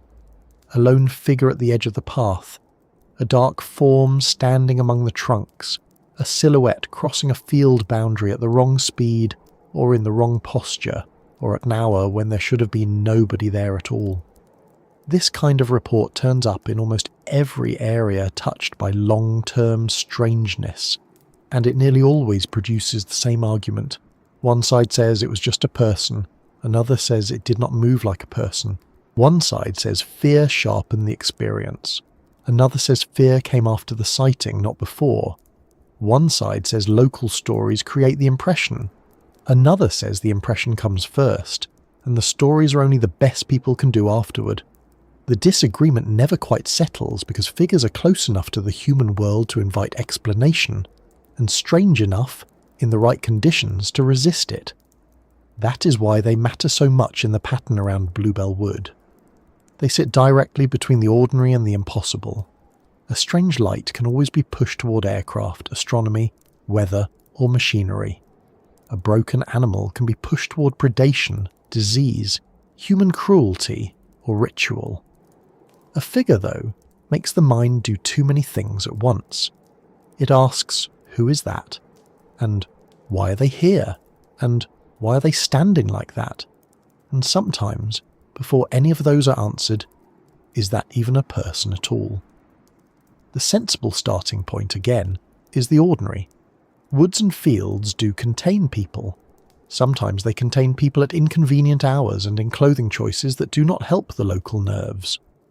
Rural and semi-rural areas attract walkers, trespassers, teenagers, drinkers, dog walkers who insist the dog prefers midnight, amateur ghost hunters, people meeting in secret, people up to no good, and people up to something perfectly harmless that looks dreadful from a distance. A person in dark clothing seen briefly through branches can become almost anything in memory. Height changes with slope. Stillness becomes menace. Speed becomes impossible. A coat becomes a robe. A hood becomes no face at all. That is always worth remembering, especially in a location already primed by stories. Once a place has acquired rumours of occult traces and strange lights, a figure in the wrong place is not received neutrally. It enters a prepared stage. The witness is not just seeing a person. They are seeing a possible answer to all the unease the place has built up already. That can distort perception quickly and thoroughly. But as with the other layers in this story, the unsettling reports are not simply, I saw somebody in the woods. They are more specific, more frustrating, and more difficult to dismiss comfortably. People speak of figures that were too still for too long. Figures that seem to appear already watching. Figures glimpsed in one place and then, impossibly quickly, in another. Figures that gave the witness the immediate impression of being human, and then, within seconds, made that impression feel doubtful. Sometimes the witness never gets a clear look at the face. Often that's part of the problem. The human outline is there, but the human details do not arrive. That gap between outline and detail is where much of the fear lives. A clear person is only a person. An unclear shape is only a shadow. But a human-like figure that refuses to resolve properly can be deeply upsetting. It activates the mind's most uncomfortable category, the one that says, I know what this should be, and I do not trust what I am seeing. In places of high strangeness, that category appears again and again. Witnesses do not always report monsters. Quite often they report near people. Figures almost correct. Presences wearing just enough of the human form to enter human attention, but not enough to reassure it. That is one reason phantom figure reports are often treated differently from straightforward ghost stories. A traditional haunting, at least in popular imagination, gives you something more established. A lady in white, a monk, a child, a soldier, a person repeating an old pattern in a recognisable, if unsettling way. The Bedfordshire and Bluebell Wood type of report feels rougher than that, less historical and more immediate. Less, I saw an apparition from another time, and more, there was something standing there, and it should not have been. It is not always transparent, glowing, or theatrical. Sometimes it is simply present in the wrong manner. The wrong manner is worth paying attention to because witnesses often emphasise it more than appearance. They say the figure was too still or too erect, or too low at first and then too tall, or it crossed open ground without the normal rhythm of a person walking. They describe a sensation of being observed before they consciously saw anyone. They mention looking toward a particular point in the trees as if directed there, and then finding a dark form already in view. These are not the kinds of details that produce easy conclusions. They produce discomfort, and the discomfort lingers precisely because it is difficult to reconstruct rationally afterward. At this point, one also has to consider the role of low light and expectation. Darkness is a patient liar. It offers outlines and lets the mind finish the job. It turns tree trunks into shoulders and branches into arms and every vertical shape into the possibility of a watcher. Anyone who has spent time outdoors at night knows how often the landscape briefly rearranges itself into a figure and then, with the insult of perfect innocence, turns back into a bush. That happens. It happens a great deal. If the Bluebell Wood area had no wider reputation, many sightings could probably be dismissed on exactly those grounds without doing violence to common sense. The difficulty is that the reports often involve more than a glance.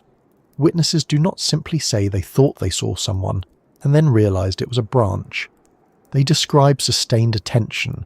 They describe moving, looking back, and still seeing the figure. They describe the shape-shifting position.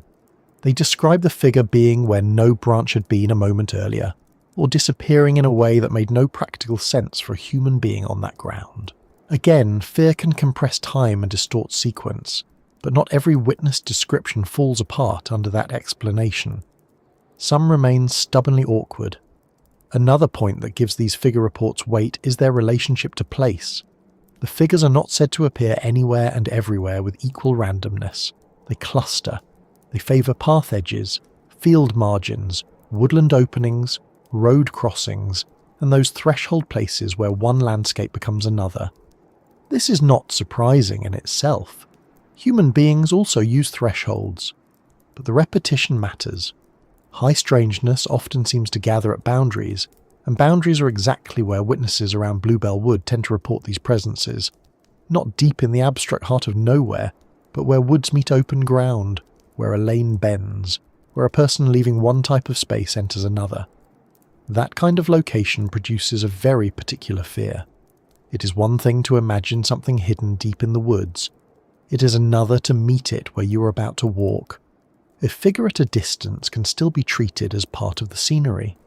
A figure at a crossing point becomes part of your route. It asks for a decision.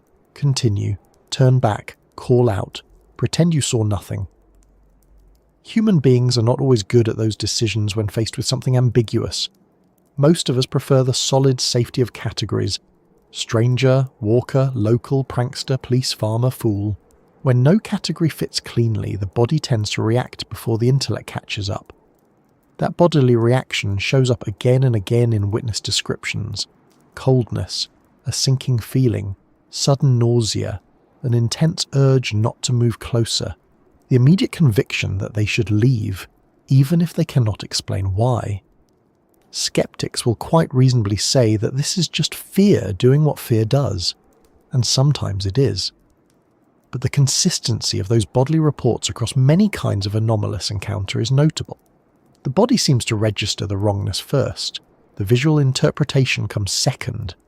A figure is seen, yes, but often the witness says they already felt something was off.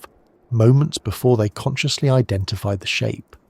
That makes the figure reports around Bluebell Wood especially difficult to keep separate from the rest of the area's phenomena, because the same kind of bodily unease appears in reports of lights, in reports of occult traces, and in reports surrounding disturbing animal discoverers. The visible content changes. The felt effect remains surprisingly similar.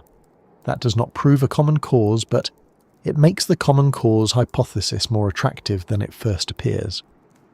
Instead of separate mysteries happening to share a postcode, one begins to consider whether the place generates a recurring human response that attaches itself to different visible events.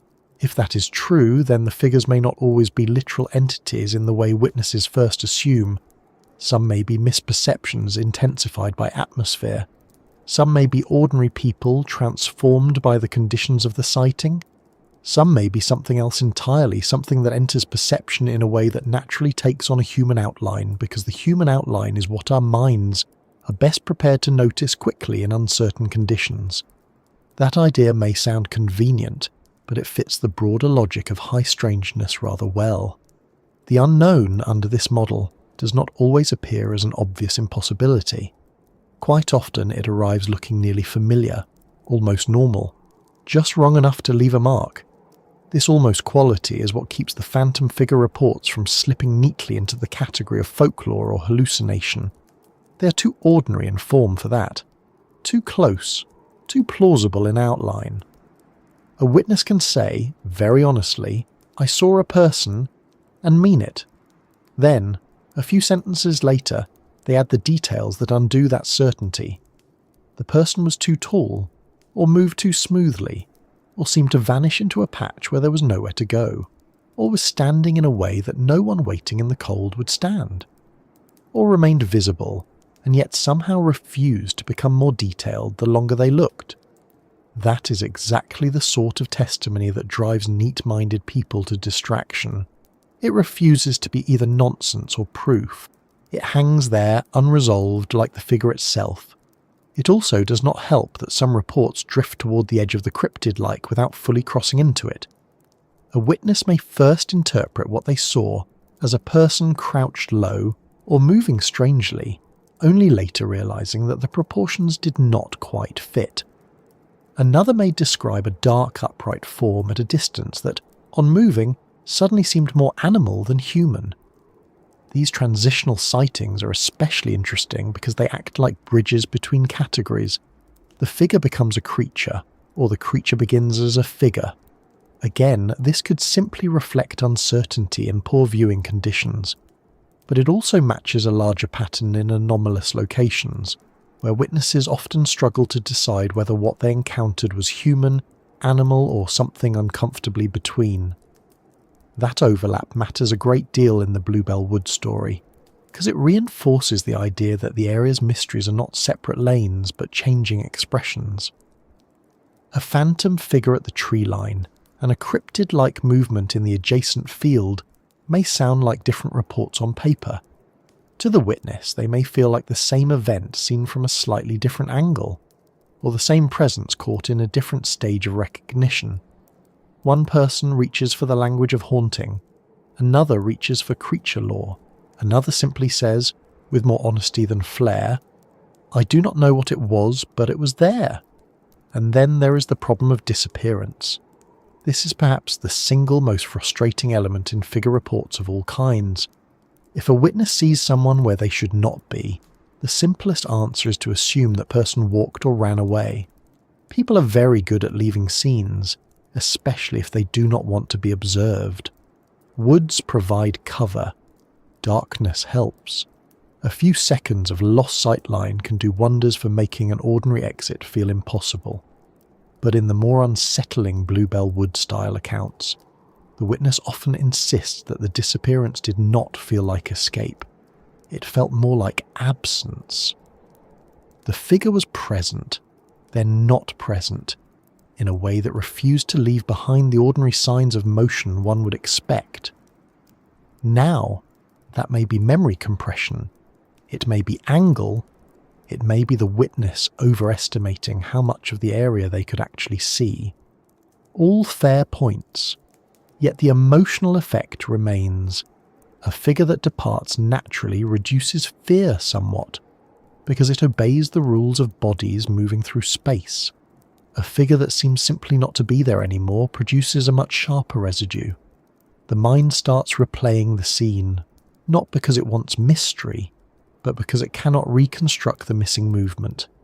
In places already associated with repeated oddness, that unresolved replay becomes part of the wider story almost immediately. One should also consider the social life of these figures. By that I mean the way communities talk about them. A bright light can be debated. An animal case can be investigated. But a figure seen at dusk or after dark is often told in hushed practical language. There was someone there. I saw a man in the trees. Something was on the path. The initial wording stays conservative. Only later, if the details are pressed, does the real discomfort come out. The face was wrong. The posture was wrong. It was too tall. It moved oddly. It did not respond. It was there, and then it was not. That sequence is revealing. People do not begin with the paranormal. They begin with the human, and are forced away from it by the details. That may be why these reports hold so strongly in local memory. They do not arrive dressed as fantasy. They begin as the most ordinary and potentially dangerous thing a person can encounter in an isolated place. Another person. The fear is immediate and sensible. Only afterward does the witness realise that the ordinary danger did not behave ordinarily at all. That reversal gives the story extra force. It starts in realism and ends in uncertainty. Those are exactly the stories that survive. Bluebell Wood, then, becomes not just a place of symbols, lights and traces, but a place where the unknown is seen standing, seen waiting, seen at the edge of paths and fields with enough human shape to demand attention and enough wrongness to deny reassurance. That alone would be enough to keep the area alive in local rumour for years. But because these figures also blur toward the animal, the phantom toward the bodily, and the watcher toward the thing, glimpsed moving low and fast just beyond confident identification, the next step in the pattern arrives almost naturally. Once people have admitted that not everything seen there was fully human, the mind begins to revisit those reports from the edge of sight, the ones that sound at first like strange animals until they start collecting details no ordinary animal should have. After a while, the figure in the trees stops feeling entirely human, even in memory. That is often the point where witnesses become reluctant to talk in detail, because saying, "I saw a person in the wrong place," still sounds manageable. It sounds like something the world already has room for. Saying, "I saw something that seemed like a person until it moved," is much harder. It carries a different kind of embarrassment. Not only fear, but the fear of sounding foolish. Human beings are generally quite willing to admit they were startled. We are much less eager to admit that what startled us may have had the wrong shape altogether, and in and around Bluebell Wood, that seems to be where another layer of the pattern begins to show itself. The reports shift from figures to creatures, though not in a clean, satisfying way. Nothing ever lines up that neatly in places like this. The witness does not usually say, with documentary confidence, that they encountered a clearly defined beast of such and such size with this exact anatomy, and a polite willingness to hold still for identification. It is messier than that. Far messier. A shape low to the ground that then seemed too tall. A dark body crossing a path with a gait the witness could not compare to any dog they knew. A creature glimpsed against hedgerow or tree line, half hidden, too quick to study, too wrong to dismiss comfortably. Something seen at the edge of sight, which is where the mind does its least reliable work and its most memorable damage. That edge of sight quality matters more than it first appears. Most people do not encounter the unknown head-on in broad daylight with ideal viewing conditions and a notebook ready. They catch movement. They register outline. They see enough to feel the shock and not enough to settle the details. That is why creature reports from strange areas are often frustrating to read and unsettling to hear. The witness is trying to reconstruct an event that arrived in the worst possible format for certainty, not a specimen. not a photograph, a brief crossing, a turn of the head, a silhouette where one should not have been. Now, before the imagination gets too comfortable, it is only fair to say that the countryside contains a large number of animals capable of looking deeply unnatural for a few seconds in poor light. Foxes can look uncanny at the wrong angle. Deer can move in ways that feel ghostly if seen suddenly near a road or field edge. Large dogs, especially when half glimpsed and badly lit, can acquire all sorts of impossible qualities in memory. Even something as ordinary as a badger can, under terrible visual conditions, seem like a personal insult to common sense. Add distance, uneven ground, witness nerves, and a place already known for strangeness, and the human brain can upgrade an ordinary animal into something unforgettable with alarming efficiency. That must be admitted at the start because it explains a fair number of creature stories in all sorts of locations. It would be absurd to pretend otherwise.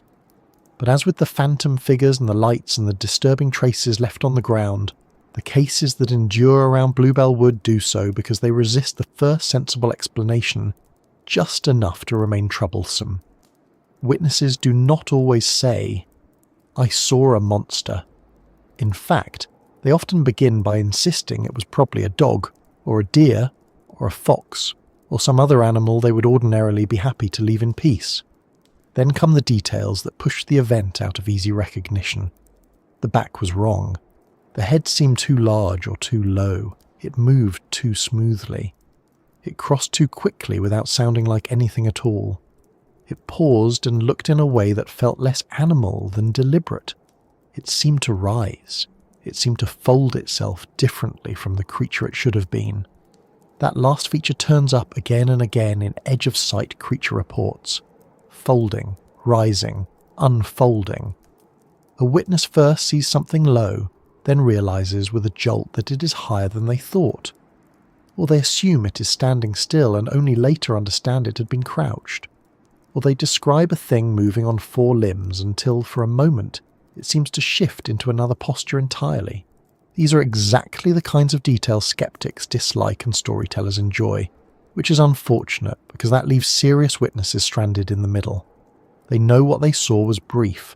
They know memory can play tricks. Yet they also know the sight did not feel like a simple misread of a farm dog having an inconvenient evening. The trouble with creatures at the edge of sight is that they often exist at the edge of language too. A witness reaches for familiar terms and finds each one slightly wrong. Dog-like, but not a dog. Human-shaped, but not a person. Deer-sized, perhaps, but moving in a way deer do not move. Too dark to describe properly, too silent, too fast, too deliberate. One gets the sense that the witness is less reporting an animal than wrestling with a category failure.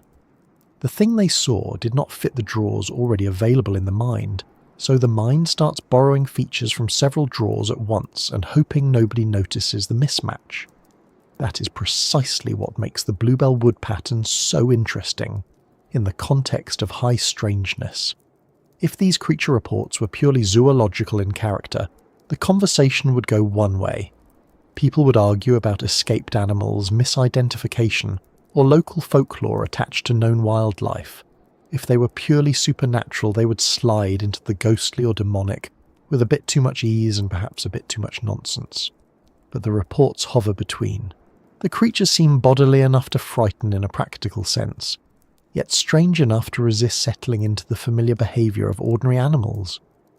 In a place already associated with phantom figures, occult traces and odd lights, that in-between quality begins to look less like coincidence and more like continuation. One witness may describe a dark shape moving along the field margin beyond the wood, low at first, then briefly upright. Another may recall eyeshine caught in torchlight from the wrong height and too far apart for comfort.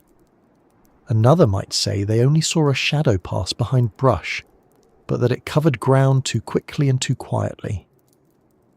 Taken alone, each report is easy to wobble.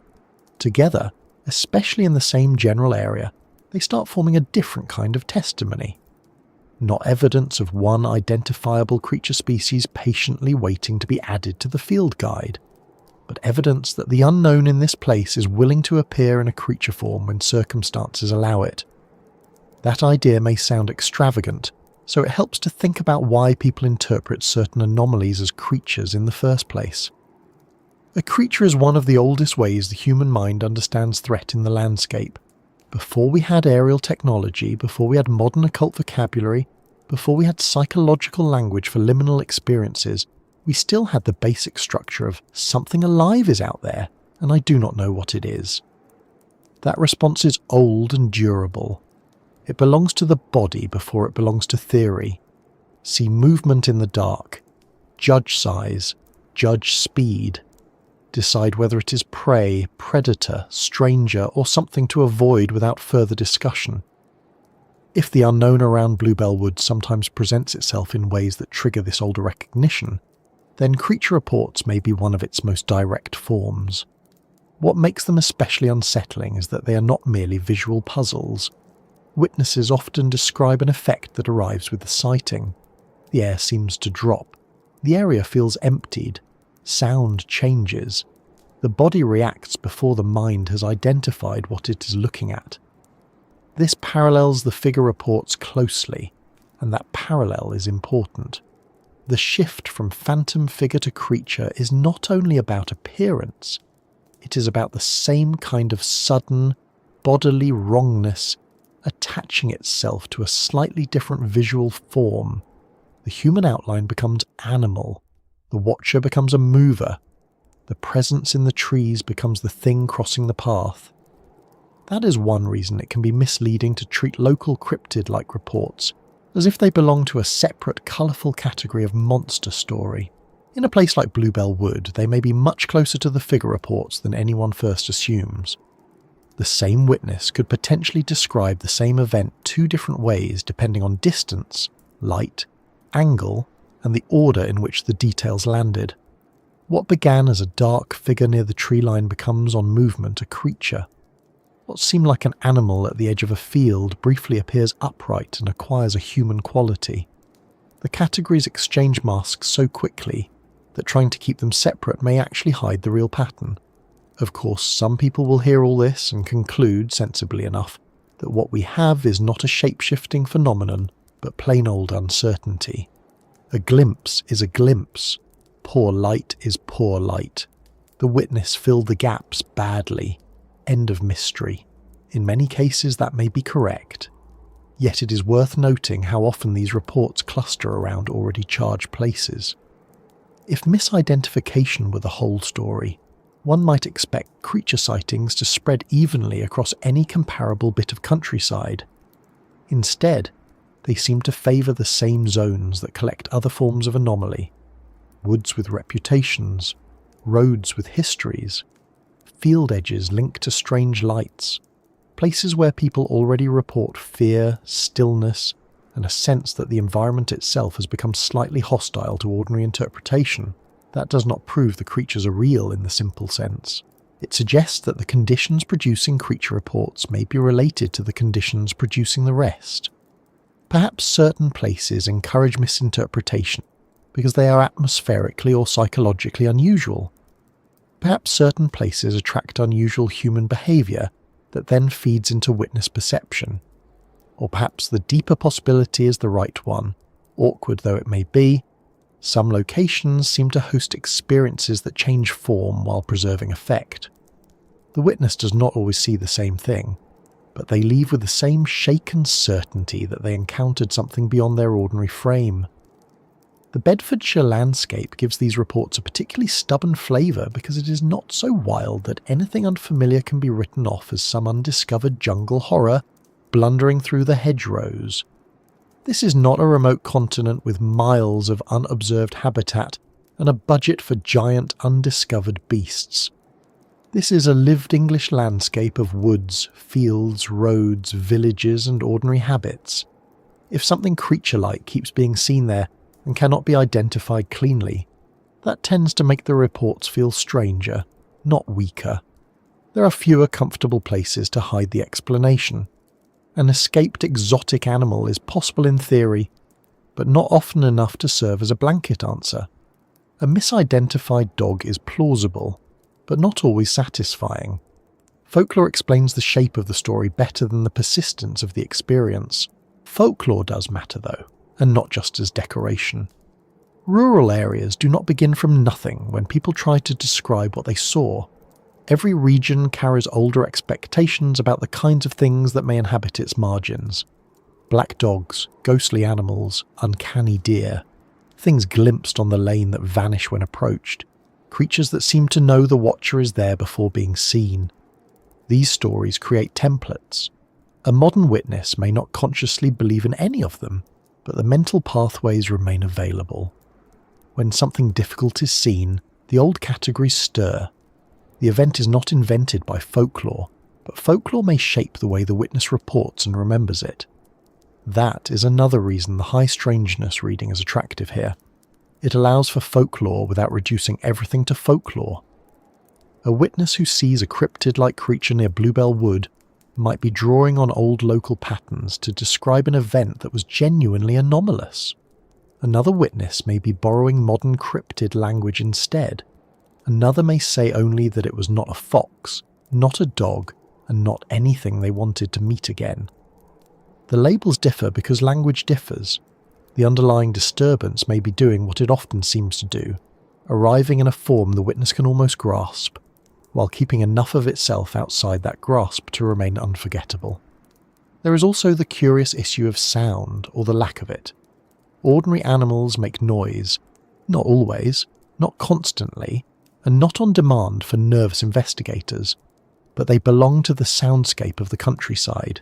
Their movement has rhythm. Their passage through brush or leaf litter usually tells on them. Yet many edge-of-sight creature reports around strange locations emphasize silence. The thing crossed without a sound. It was large enough that it should have been audible and yet was not. It moved through undergrowth without the expected disturbance. Again, this could be witness distortion. Fear compresses and selects memory. But once silence appears as a repeated feature across creature reports, figure reports, and even aerial anomalies, it starts looking less incidental. Silence is one of the strongest signatures in the whole Bluebell Wood pattern.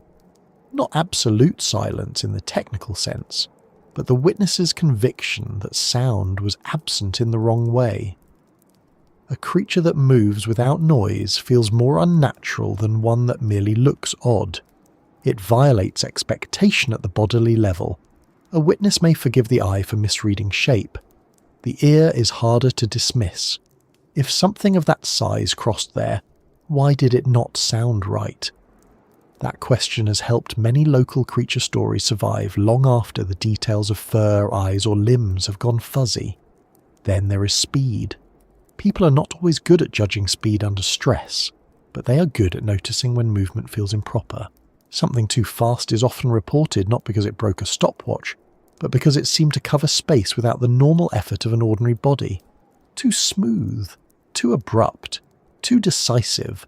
This is especially pronounced when a creature is seen transitioning between cover and openness.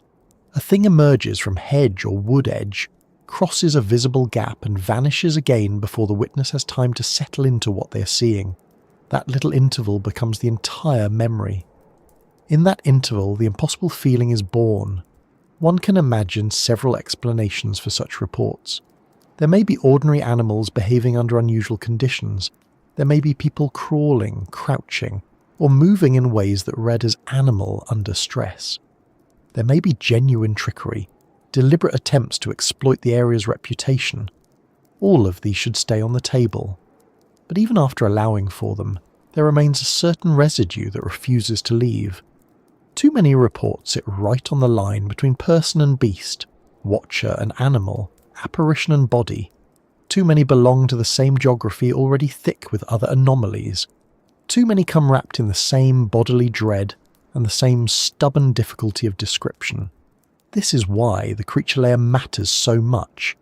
It is not because it offers a dramatic new monster to pin on the map. In fact, the opposite may be true. The creatures around Bluebell Wood are compelling precisely because they are inconsistent. They do not form one stable species. They form an unstable category. A witness sees something living, moving, embodied, but cannot say exactly what kind of thing it was meant to be. That inconsistency is often treated as weakness. Within a high strangeness framework, it may be one of the strongest clues. The phenomenon does not stay fixed because it is not trying to be zoologically coherent.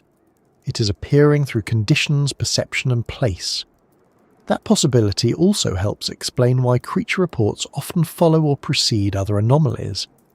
The same area that hosts strange lights one week may produce a cryptid-like sighting later.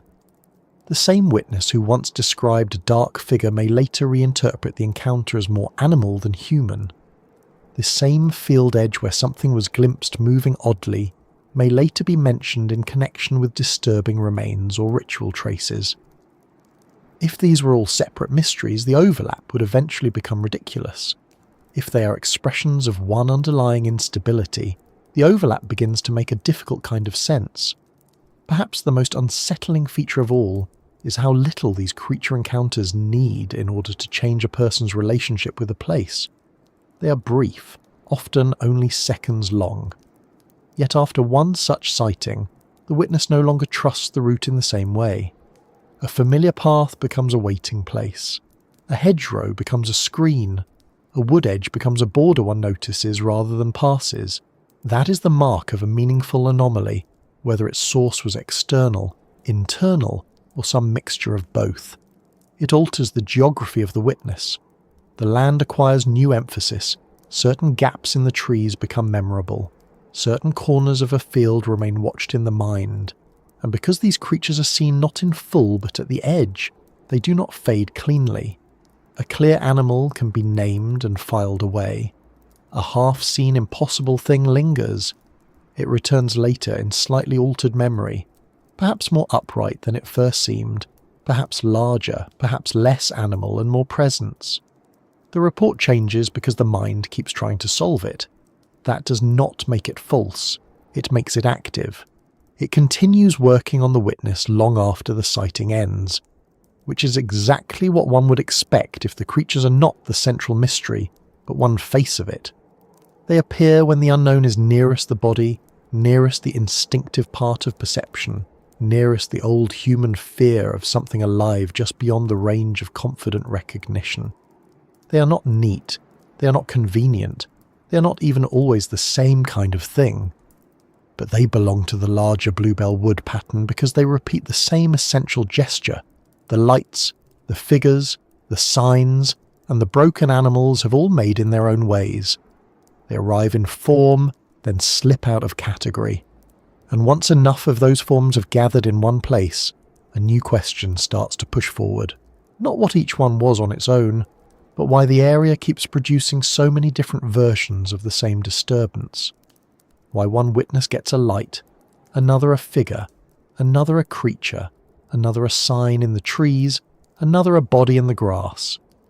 Why the unknown here does not hold still long enough to be classified, but keeps returning in changing shapes, as though the real mystery is not any single report at all, but the unsettling fact that one place seems able to wear so many masks without ever fully taking one off. After enough reports have gathered in one place, something very awkward begins to happen to the ordinary way people sought the unknown. At first, the mind likes shelves. Shelves are comforting. One shelf for strange lights, one for occult rumours, one for broken animals, one for phantom figures, one for creature sightings. This feels sensible. It feels tidy. It allows a person to discuss one thing at a time and to pretend, at least briefly, that the world is composed of separate puzzles waiting patiently in separate boxes. Human beings are fond of that arrangement. It saves time. It also saves pride. Because if each mystery can be assigned its own little compartment, then perhaps one can deal with it using the appropriate little set of tools and get home in time for tea. Bluebell Wood and the surrounding Bedfordshire pattern do not make that easy. The longer one sits with the reports, the less cooperative they become. The lights do not stay in the sky. The figures do not stay ghostly. The creatures do not stay zoological. The occult traces do not remain purely human. The broken animals do not sit quietly in the category of rural misfortune. Every time one tries to keep the mysteries apart, they seem to lean back toward each other again like relatives at a family gathering who insist they are not connected while wearing the same nose. That is usually the point where a person has to make a choice. Either they continue forcing each case into a separate explanation, even as the pattern grows more strained, or they consider the more uncomfortable possibility that the categories themselves are not doing a very good job. Not because categories are useless, but because some places seem to generate events that do not respect them. The unknown in such places does not arrive with the courtesy to remain consistent. It changes costume, it borrows shape, it slips between interpretations. One witness calls it a ritual atmosphere, another calls it a haunting, another says it felt extraterrestrial, another says it was like seeing an animal that had made a poor attempt at being a person. The labels change. The tension beneath them stays recognisably the same. This is where Bluebell Wood becomes more than a collection of local stories. It becomes a test case for a wider problem. What does one do when a single place keeps producing different forms of strangeness that feel unrelated on the surface and deeply related underneath? At that point, it is no longer enough to ask what each witness saw. One has to ask what kind of environment, or phenomenon, or pressure produces such varied sightings while preserving a common effect. And that common effect is easier to recognise than the forms themselves. The witness feels watched. Time seems odd. The air feels altered. Silence gathers.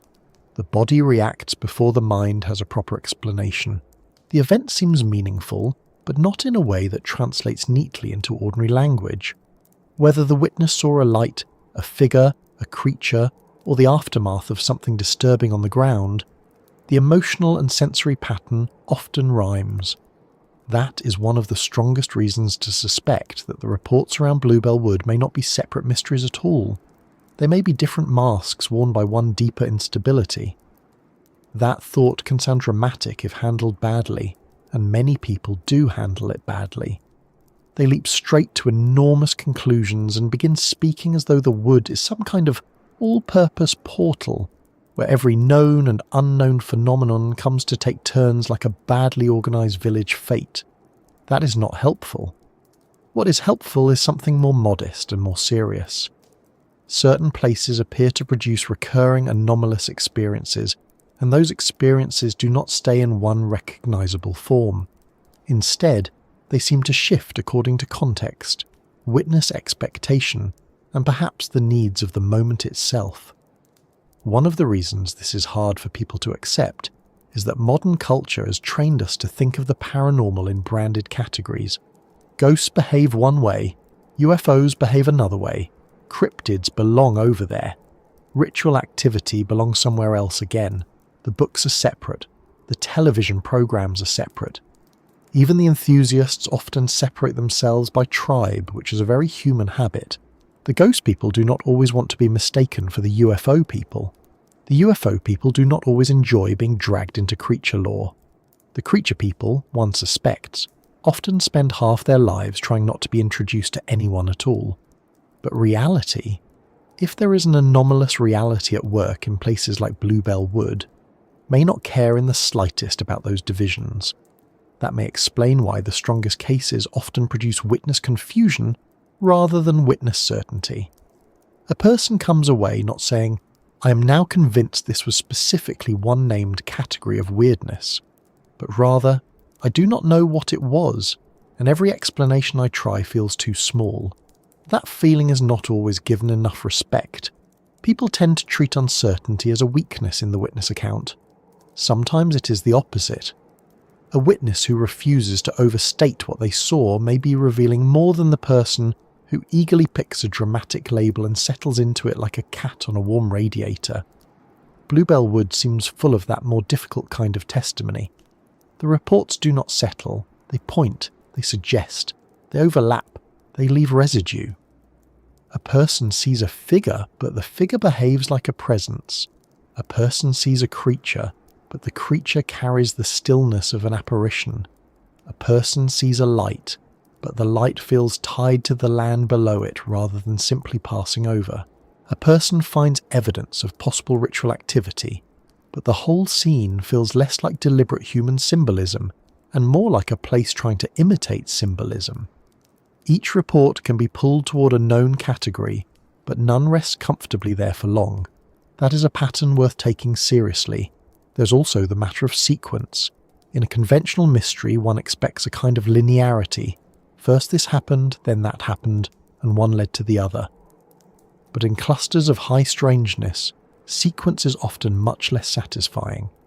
A place may accumulate occult rumours first, then lights, then entity reports, then strange animal cases, or the order may be entirely different. In one witness account, the figure comes before the light. In another, the light comes before the broken animal. In another, an atmosphere of dread comes before anything visible at all.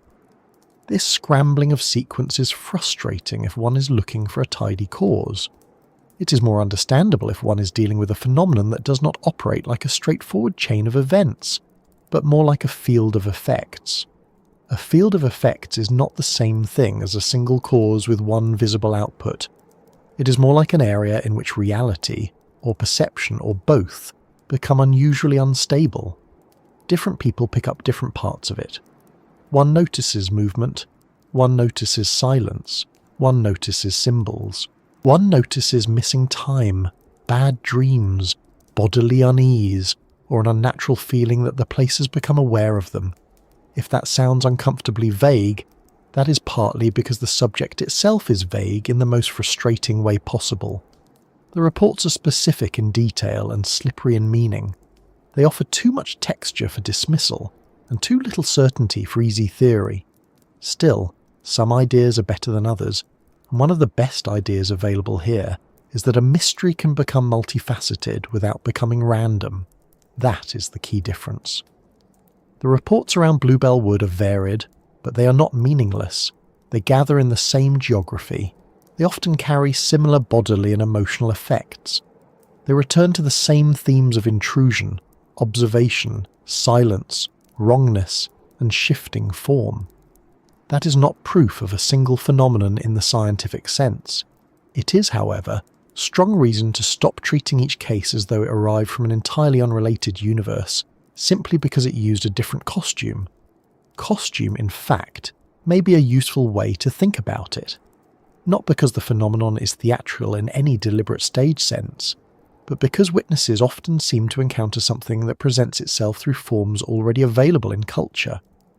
In one period of time, or for one kind of witness, the unknown may wear the costume of ritual. In another, it wears the costume of an aerial craft. In another, it resembles a ghostly figure, a local monster, or a dangerous animal that cannot be properly identified. If one insists that only one of these costumes can be authentic, then the rest must be thrown away as noise. But if the deeper process is adaptive, or if witness perception itself is helping shape the surface form, then the changing costume becomes part of the evidence rather than an obstacle to it. That possibility is unsettling because it weakens the comfort of naming.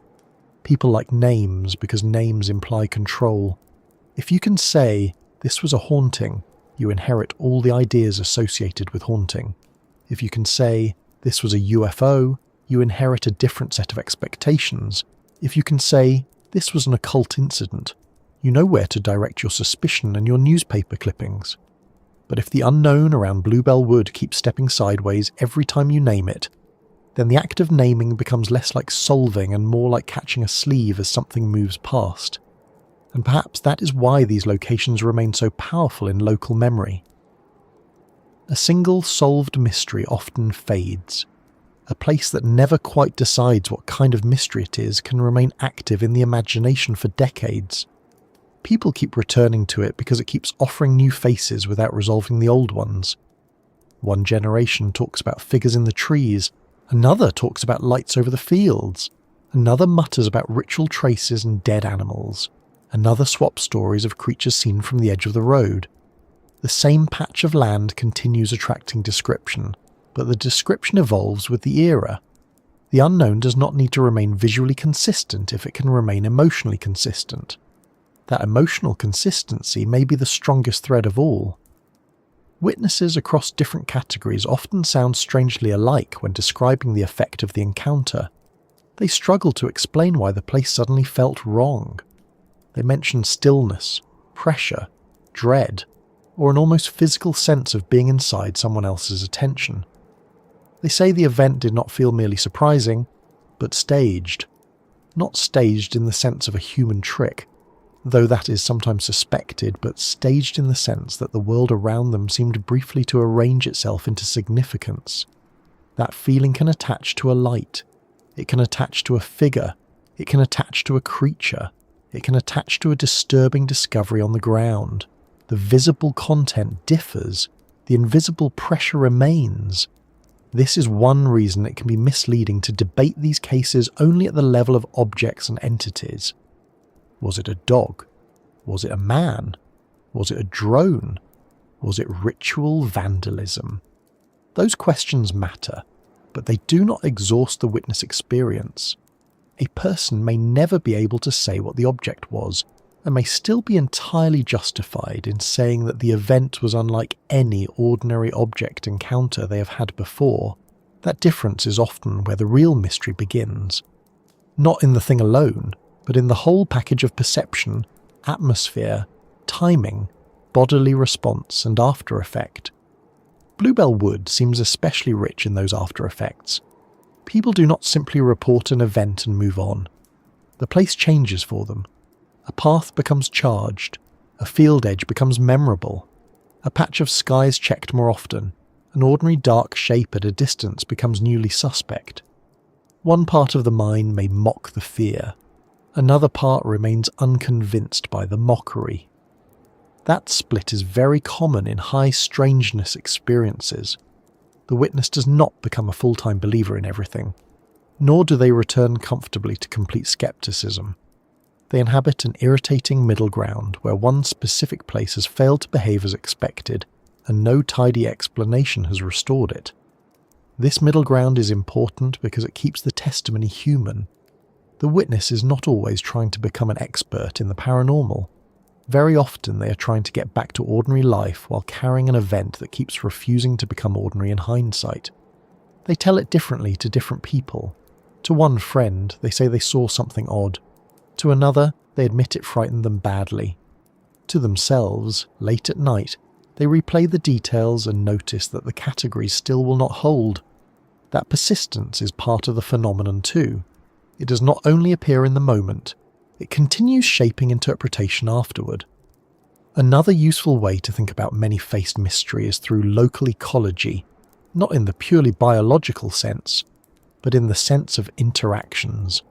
A wood is not just trees, it is paths, habits, weather, stories, visibility, routes of access, expectations and histories. Once strangeness enters that ecology, it does not remain pure. Human beings react to it. They add rumours, they add investigations, they add misidentifications, jokes, hoaxes, anxiety and genuine fear. The phenomenon, if there is one, then unfolds in a medium already thick with human meaning. That may be why it appears differently over time. It is not arriving in empty space. It is arriving in a place where the witness, the land, the local stories and the event itself are constantly affecting one another. If that sounds suspiciously close to saying that the unknown is partly shaped by perception, then yes, that is very likely part of what is happening in cases like these. But that does not reduce the whole affair to imagination. Perception shapes weather reports too, and storms still soak the washing. The fact that witness experience influences how the event is described does not mean no event occurred. It means the event may not be separable from the witness in the way we usually prefer. In a place like Bluebell Wood, the mystery may arise not simply because something external appears, but because something external and the human process of seeing it become entangled. That entanglement helps explain why the same underlying disturbance can look occult to one person and extraterrestrial to another. The local symbolic world matters. A witness steeped in rural folklore may interpret a presence in one way. A witness raised on modern UFO lore may interpret the same pressure and light display differently. A witness who has already heard rumours of cult activity in the woods may perceive deliberate ritual intent in details another would barely notice. The clothing changes with the witness's language, but the body underneath may remain the same. One should be cautious here. It is easy to use this line of thinking as an excuse to blur every difference until nothing means anything. That would be lazy. The differences do matter. A light in the sky is not the same thing as a dead animal in a field. A figure at the path edge is not the same thing as a burnt symbol in the dirt. Details matter. Physical evidence matters. Human action matters. Yet the larger point still stands. In Bluebell Wood, the differences do not cancel the sense of connection. They intensify it. The wood and its surrounding area do not merely host oddities, they seem to generate translation problems. The unknown enters one witness as an aerial anomaly, another as a creature, another as ritual residue, another as atmosphere itself. That is exactly the sort of place where one mystery starts wearing many faces. And once that idea takes hold, a number of smaller puzzles begin making more sense. Why do witnesses disagree so much about what they saw, and yet sound oddly similar in how they felt? Why do reports cluster around the same places without becoming visually consistent? Why do local stories persist across generations, even when the vocabulary used to tell them changes? Why does the wood resist being reduced to a single label? The answer may not be that one of the categories is correct and the others are all mistakes. The answer may be that the categories are all partial views of one deeper situation. It is not a very satisfying answer if what one wants is closure. It is, however, a useful answer if what one wants is honesty. Some mysteries remain unresolved because evidence is lacking. Others remain unresolved because we are trying to solve them with the wrong sort of map. Bluebell Wood may belong to the second group. The map that separates ghost from UFO, from cryptid, from ritual, from omen, may not match the territory at all. The territory may be one of those rare and irritating places where the unknown is best recognised not by one fixed appearance, but by its habit of changing appearance while preserving mood, geography and effect. That is why the next step is not to pick a favourite face and declare the case settled. It is to look directly at the idea that has been hovering in the background all along, the one term people reach for when ordinary categories begin collapsing under the strain. Not a tidy answer, not a final label, but a working concept for places where the unknown keeps shifting shape without ever quite going away. Bluebell Wood sits very naturally inside that discussion, because if ever there were a local landscape built to force that term into usefulness, it would be one where lights, figures, creatures, occult traces, and broken animals all seem less like separate visitors and more like different ways the same deeper strangeness introduces itself. By the time a place has collected enough strange reports, one after another, in enough different forms, a very practical problem appears. Not a dramatic problem, not thunder and revelation, just a stubborn, slightly annoying problem for anyone trying to make sense of it. The normal labels stop helping. That is where Bluebell Wood becomes especially interesting, because it is not just a place with one famous local story attached to it. It is a place where different kinds of stories seem to gather and then begin leaning into one another until they are difficult to separate cleanly. A person starts by looking into reports of occult traces and ends up talking about lights over fields. They start with a story about a figure in the trees and end up hearing about broken animals, odd silences and creatures seen crossing open ground. The categories slip, the witness accounts blur at the edges, and eventually someone reaches for a phrase that exists precisely for this kind of mess. High strangeness. It is one of those terms that can sound frustratingly vague at first, as though someone ran out of certainty and decided to replace it with mood. But the phrase has a useful purpose when handled properly. It does not simply mean that something is very weird. It refers to cases or locations where the unknown behaves in layered, unstable and difficult to classify ways.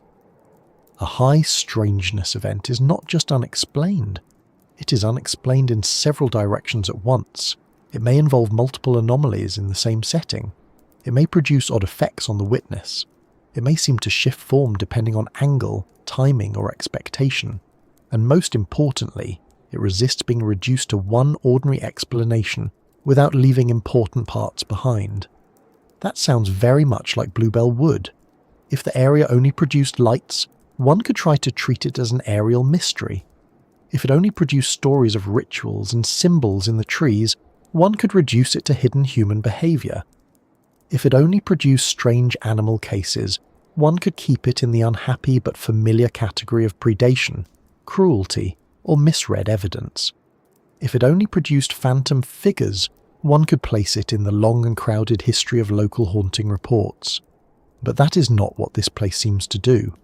Instead, it produces a concentration of events that differ in appearance, but share atmosphere, geography, and effect. And that is exactly the sort of pattern the theory of high strangeness is designed to address. What makes this theory useful is not that it gives a final answer. It does not. In fact, it is almost annoying in how little neat closure it offers. But it does allow one to stop asking the wrong question. The wrong question is often, which single category does this place belong to? The better question is, why does this place keep producing different categories of anomaly that feel connected anyway? That change matters. It shifts the focus from classification to pattern. Bluebell Wood, seen through that lens, begins to look less like a puzzle box full of unrelated oddments, and more like a single pressure point where the unknown appears in changing forms.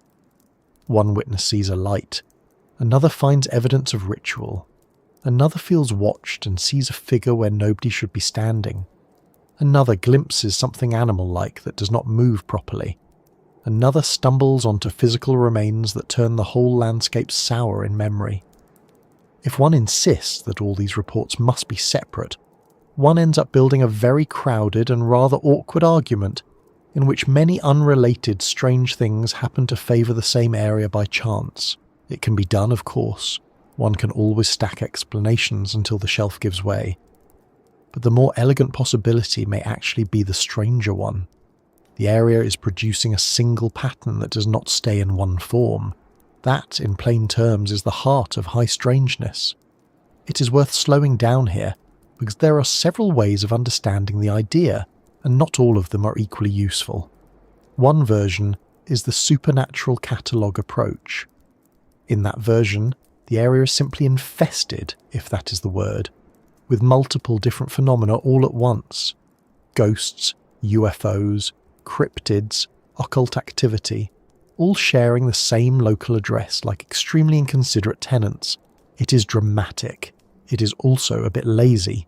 It explains the overlap by multiplying mysteries instead of simplifying them. A more careful version says something else. It says that the witness may be encountering one underlying disturbance, but because that disturbance does not arrive in a stable and fully objective way, it is interpreted differently according to circumstance. In one situation, it appears technological, in another ritualistic, in another animal, in another almost ghostly. The form changes, but the deeper structure remains. There is wrongness. There is a break in the ordinary feeling of the place. There is a sense of attention or intrusion or staged significance. There is often silence or distorted timing or a bodily reaction that arrives before explanation. Then there is the memory afterward, which refuses to settle into ordinary life no matter how often the witness tries to shrink it down. Bluebell Wood fits that structure remarkably well. Take the occult traces. On one level, they can be treated as evidence of human behaviour, and in some cases that is probably exactly what they are. People do gather in secluded places. People leave symbols, candles, ropes, bones, and all sorts of nonsense behind them. But in a high strangeness framework, the key question is not only whether the traces were human, it is why ritual-looking traces keep appearing in the same broad environment as entity reports, creature sightings, odd lights, and animal disturbances. The answer may not be that ritual caused everything else. The answer may be that the same atmosphere that makes the area feel charged also draws ritual behaviour into it. Human beings, after all, are not separate from the phenomenon if they are part of the way the place is experienced. That is an important point, because high strangeness rarely behaves like a laboratory event. It is not clean. It does not occur in a sealed container with all the witness variables politely removed. It happens in the world, in places with local folklore, local fears, local pranksters, local roads, local weather, and very local habits of interpretation. Any theory that ignores that will struggle. Bluebell Wood is not merely a patch of land. It is a social place, a remembered place, a talked about place. The witness enters it carrying stories, and the place gives them new material in return. High strangeness may live exactly in that exchange. This is one reason the area's reports feel so difficult to pin down. The event and the witness seem entangled. A person does not simply observe something as if they were a camera on a tripod. They feel it. They interpret it while it is happening. Their body reacts. Their cultural vocabulary shapes the report. Their fear edits the memory.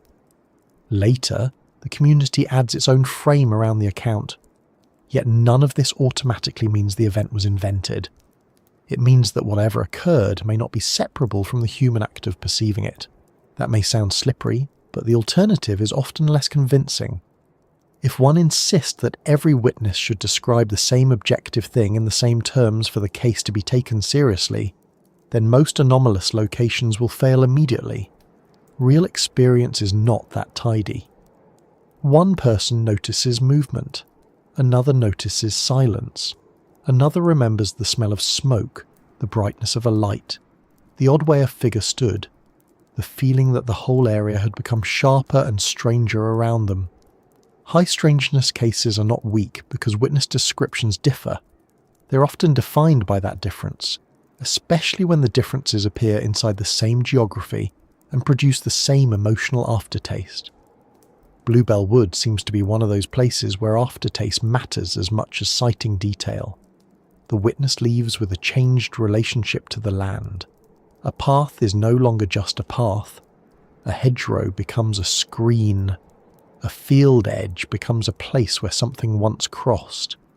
The sky over that stretch of country is watched more carefully. Silence in the area no longer feels neutral. That is not proof of anything external, of course, but it is one of the signs of a strong anomalous environment. The place keeps working on the witness after the event is over. Another useful feature of the high strangeness idea is that it helps explain why the phenomenon often seems to borrow familiar forms without settling into them properly. This is visible all over the Bluebell Wood pattern. A figure is seen, but it is not fully a person. A creature is seen, but it seems to drift toward the human. A light appears overhead, but the witness describes it less like a machine and more like a presence. Ritual traces are found, but the scene feels too staged or too wrong to sit comfortably as ordinary ritual. Broken animals are discovered, but the witness cannot make the evidence rest in either natural predation or simple human action without something important going missing. This is exactly the sort of instability that makes high strangeness a better fit than more rigid models. The unknown here may not be presenting one simple object for inspection. It may be arriving through available forms, human-shaped when the witness is primed for human danger, animal-shaped when the witness is keyed into landscape threat, aerial when attention shifts upward, ritual when the local symbolic atmosphere becomes strongest. That does not require the phenomenon to be magical in some cartoon sense. It only requires that the interface between event and witness be more complicated than ordinary perception allows. And that possibility becomes harder to dismiss when the reports span enough time and enough types without losing their basic feel. A hoax can imitate one thing. A misunderstanding can produce one kind of error. A local criminal or troubled group can certainly generate fear in a given area, but to account for repeated overlapping experiences that touch multiple categories and still leave witnesses describing the same kind of wrongness, one begins needing a broader concept. High strangeness is broad, yes, but it is not empty. It gives a name to the exact situation in which many-faced anomaly appears concentrated around one place. There is also something helpful in the theory's refusal to overpromise. It does not say, Bluebell Wood is definitely haunted by this specific type of being. It does not say every local report is caused by the same external intelligence. It does not say all witness experiences are equally accurate. Instead, it says something much more modest and much more useful. A cluster of reports around a place may indicate that the place has become a site where reality, perception, expectation, and anomaly interact in unusually intense ways. That is still a strong claim, but it is a grounded one compared with many of the louder alternatives. The grounding matters because this topic attracts extremes. Some people want everything to be ordinary to the point of insult. Others want everything to be extraordinary to the point of comedy.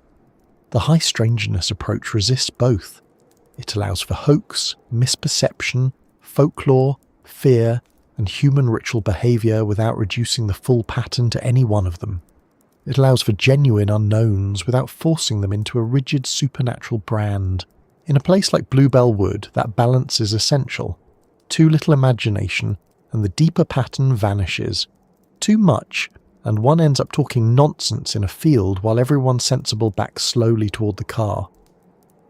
One of the more intriguing things about high strangeness is how often it seems tied to place rather than event alone. That is another reason Bluebell Wood deserves this kind of reading.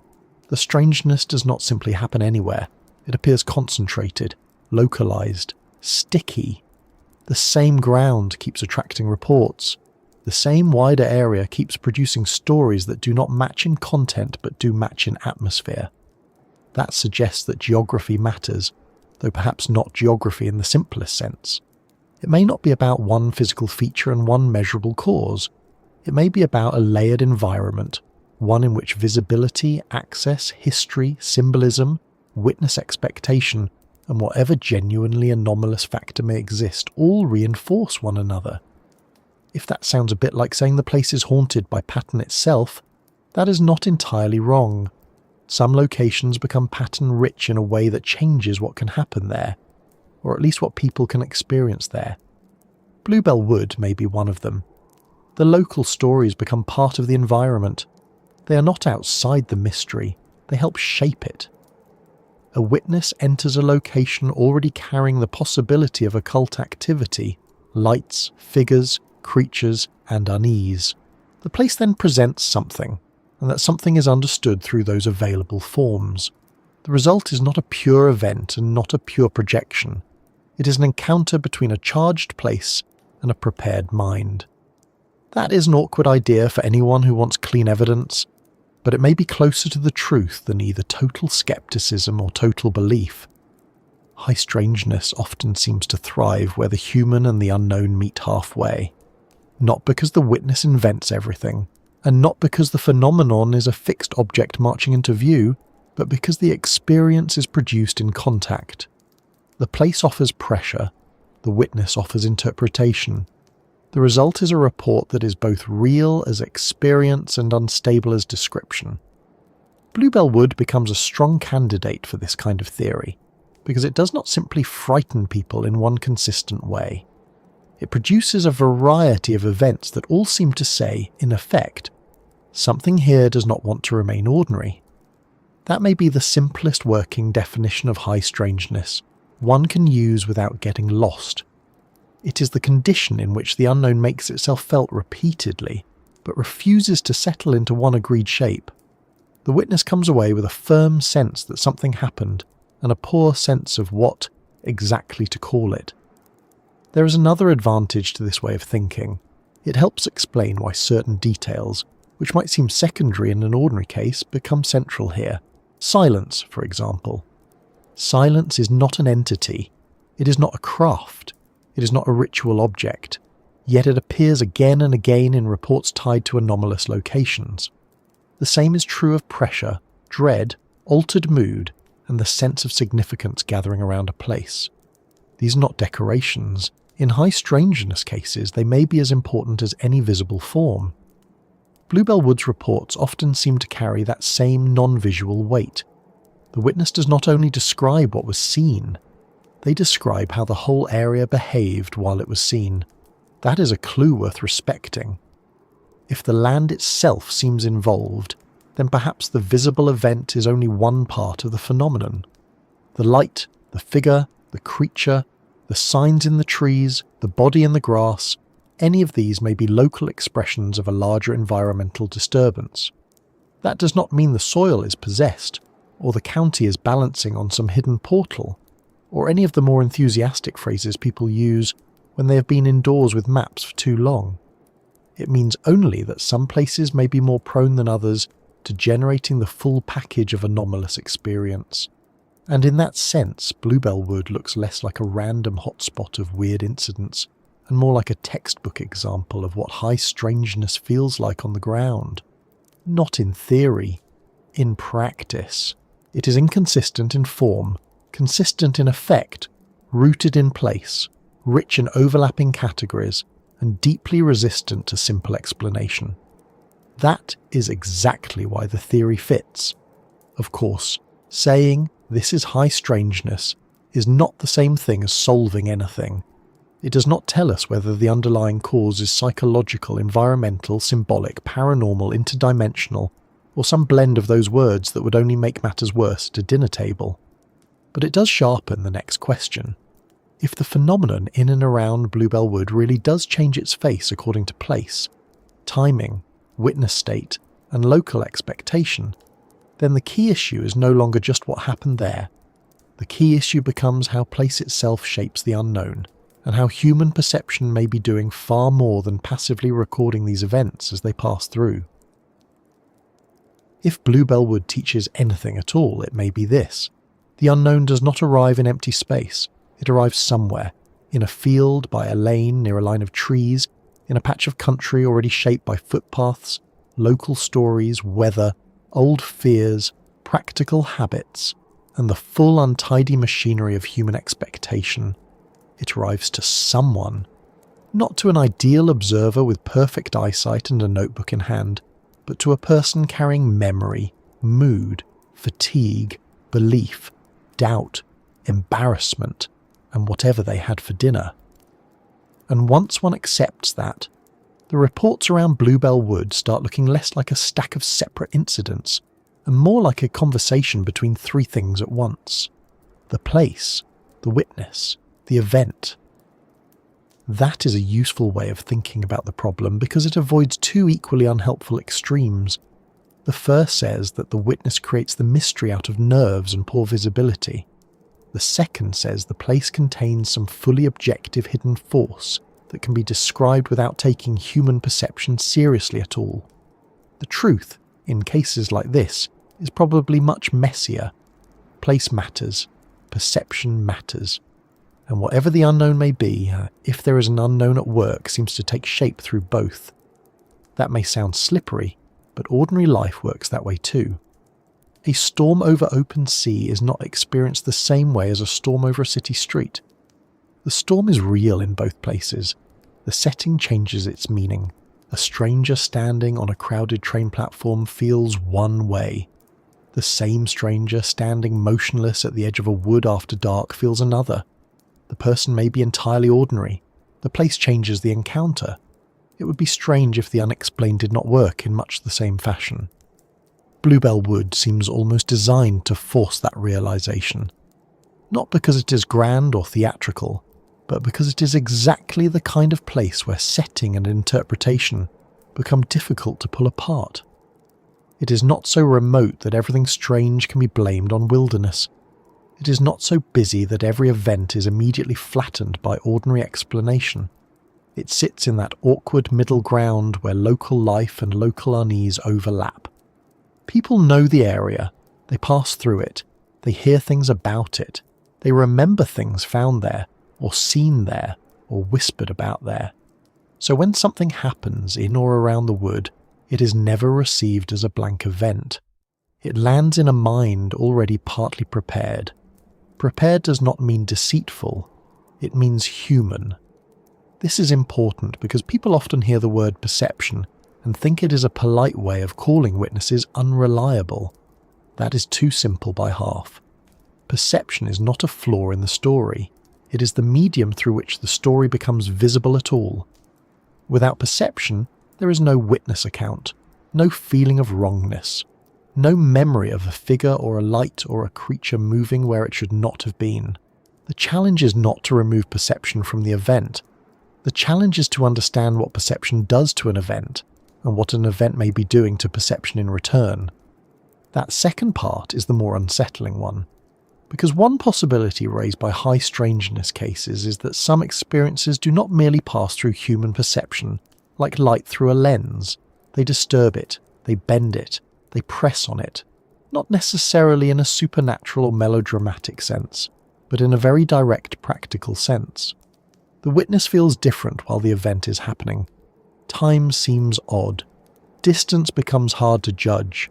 Sound changes. The body reacts before the mind has a reason. The memory afterward remains sharp in some areas and strangely incomplete in others. All of these things appear in one form or another around Bluebell Wood. Now, there are ordinary explanations for each of those effects. Fear alters time perception. Darkness distorts distance. Silence can seem stronger when attention narrows. Stress affects memory. All true. But when the same kinds of effects repeatedly accompany very different visible events in the same geography, the pattern starts to matter. It suggests that the place is not just a backdrop against which strange things happen. It may be part of the mechanism by which they are experienced. One can think of place in several layers. There is the physical layer first, the actual layout of the land. Trees, paths, open fields, rises, dips, sightlines, road noise, the way mist sits in a hollow, the way distant lights appear through branches, the way a person can be visible 1 second and lost the next. These features matter more than people sometimes admit.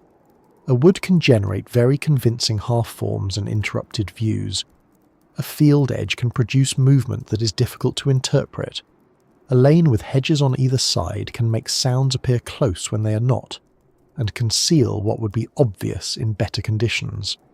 If one wanted to design a place that encourages uncertain encounters, one might begin with precisely this kind of in-between landscape.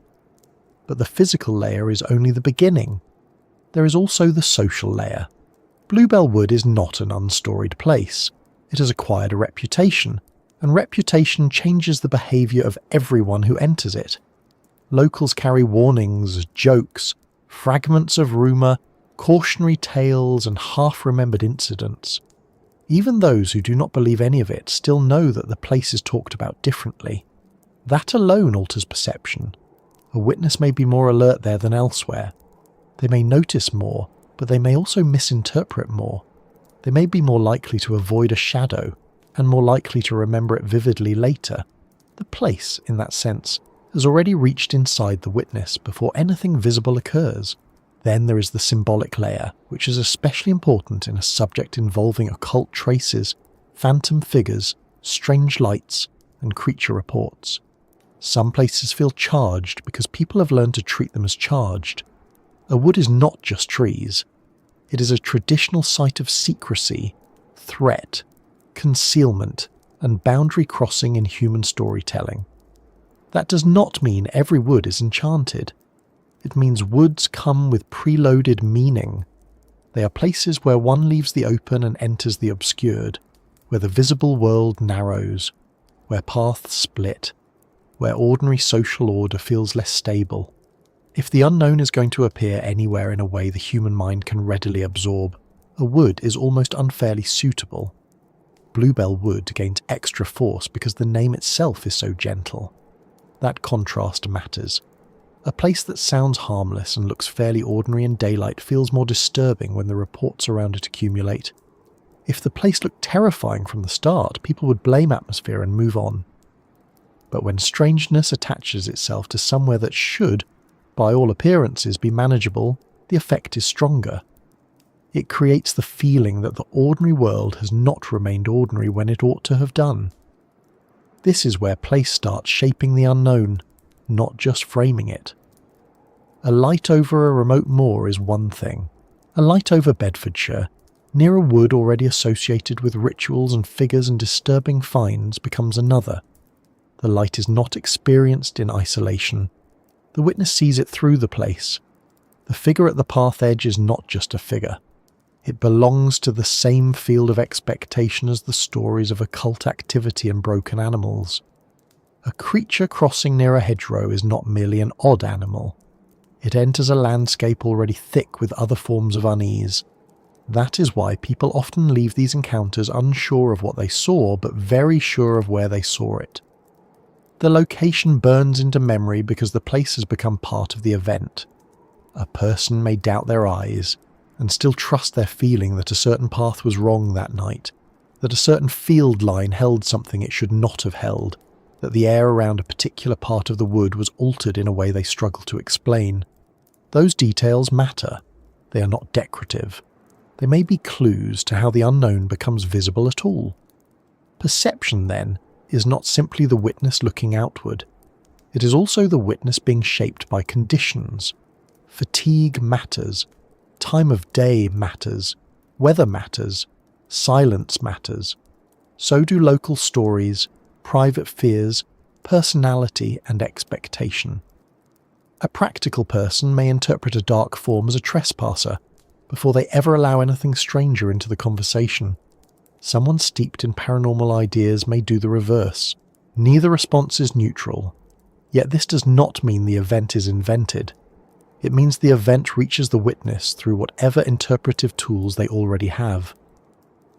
Bluebell Wood seems to reward exactly that kind of shaping. One witness reaches for the language of occult practice, another reaches for the language of haunting, another speaks of creatures or cryptids, another describes aerial anomalies, another cannot do any of that and says only that the place felt wrong and that something was there. It is tempting to treat these differences as contradictions, but perhaps they are more like angles. Several people looking at a difficult object under poor conditions from different positions may describe several different things without any of them being wholly false. There is also a more uncomfortable possibility. The unknown may not only be shaped by place and perception, it may use them. That idea should be handled carefully, because it is very easy to turn it into grand nonsense. One need not imagine some cosmic playwright arranging every twig in Bedfordshire to make the point. A simpler idea will do. If there are experiences that appear in unstable, many-faced ways, then they may naturally settle into the forms that the environment and the witness make available.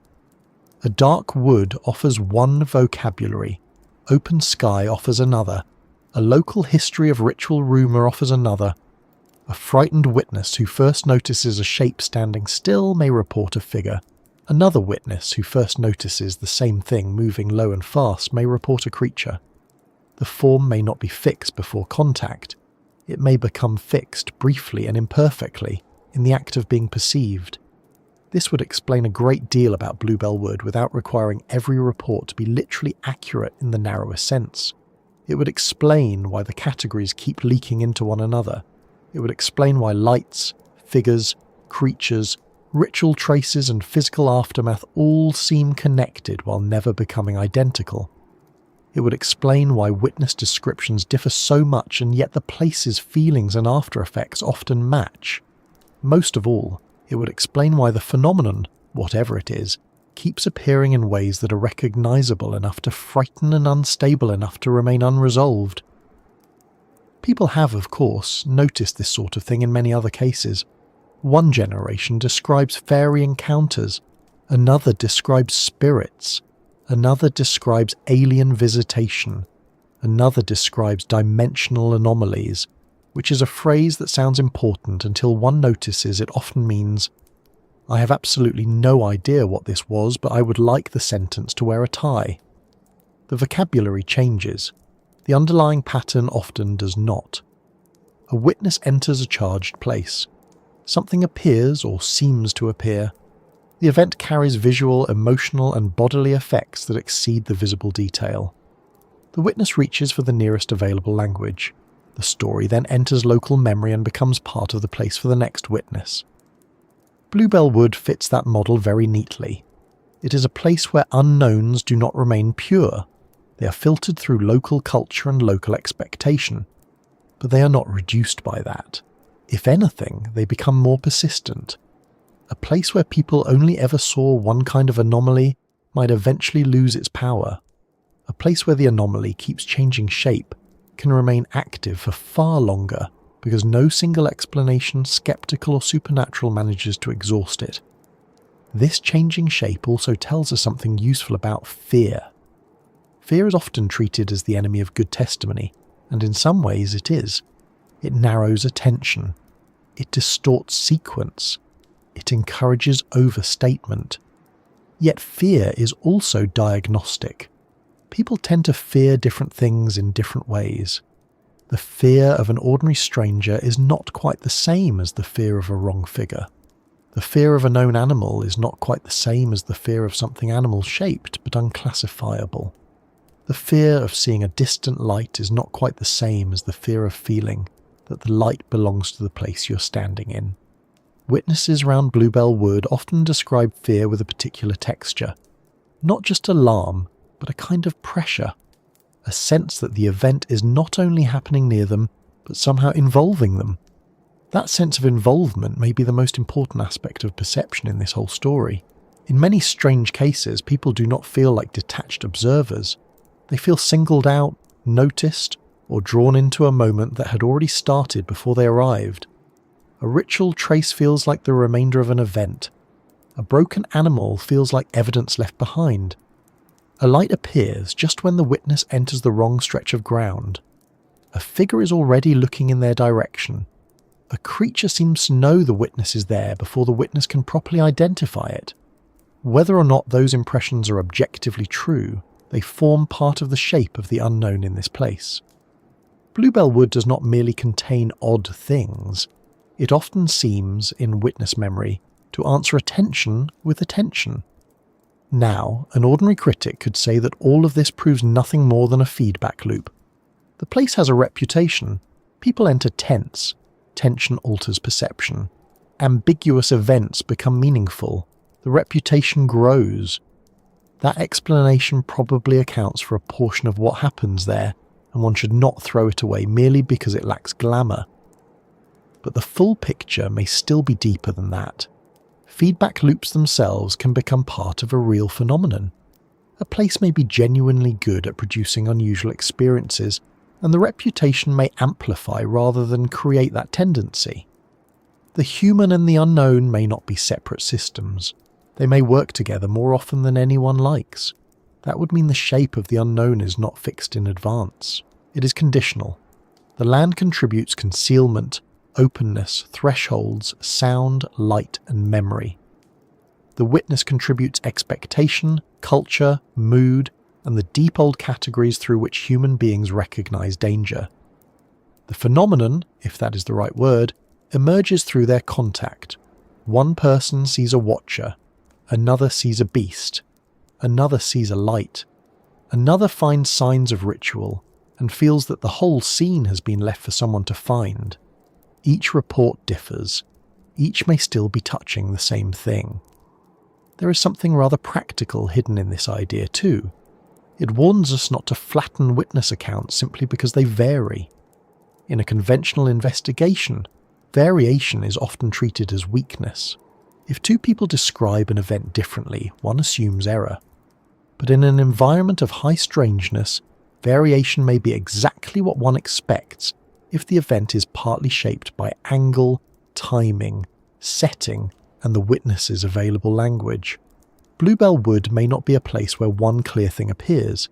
It may be a place where one unclear thing becomes several clear enough things for several different people. That would also explain why so many reports from anomalous places feel close to recognition without fully reaching it. The witness almost knows what they saw. It was nearly a person, nearly a dog, nearly a ritual scene, nearly a machine in the sky, nearly ordinary. That nearly is not just frustration. It may be the signature of the entire process. The unknown does not arrive as pure confusion. It arrives just close enough to the familiar to make itself legible, then holds back enough to avoid being pinned down. Bluebell Wood is full of that kind of almostness. The almost human figures, the almost animal creatures, the almost recognizable ritual traces, the almost identifiable lights, the almost natural explanations that work until they do not. That makes the area difficult to solve and very easy to remember. A fully impossible event can be rejected. A fully ordinary event can be absorbed. An almost event, one that sits right on the line between the two, lingers. It continues working in the mind because the mind never quite gets to close the file. Place is what gives that almost event its grip. The same thing seen in a supermarket car park would not mean the same thing. The same shape on a city pavement, the same light above an airport, the same dead animal on a roadside verge, all would be processed differently. But in Bluebell Wood, or on a lane nearby, or by a Bedfordshire field already linked to stories of strangeness, the event enters a prepared environment. Meaning gathers fast. That does not make the meaning false. It makes it local, layered, and difficult to untangle from the event itself. Perhaps that is why places like this keep drawing people back. Not only the curious and the excitable, though there is never a shortage of either, but the cautious too. The ones who do not really want to believe anything dramatic and yet cannot quite leave the place alone. They sense that the answer, if there is one, is not hidden only in what was seen, but in how the place and the witness keep producing one another. The shape of the unknown may be a joint production, not invented, not entirely external, but formed in contact. And that leaves Bluebell Wood in a very interesting position. It is not simply a haunted location, not simply a UFO area, not simply a site of occult rumour, not simply a place where odd animals or odd people are occasionally reported. It's a place where the landscape, the stories, and the witnesses seem to work together to make the unknown visible in shifting forms. That does not solve the mystery. It may, however, describe it more honestly than any single label can. Because in the end, what makes the place so unsettling is not just what people claim to have seen there. It is the nagging sense that the wood and its surrounding ground do not merely host the strange. They help shape it. They give it outlines.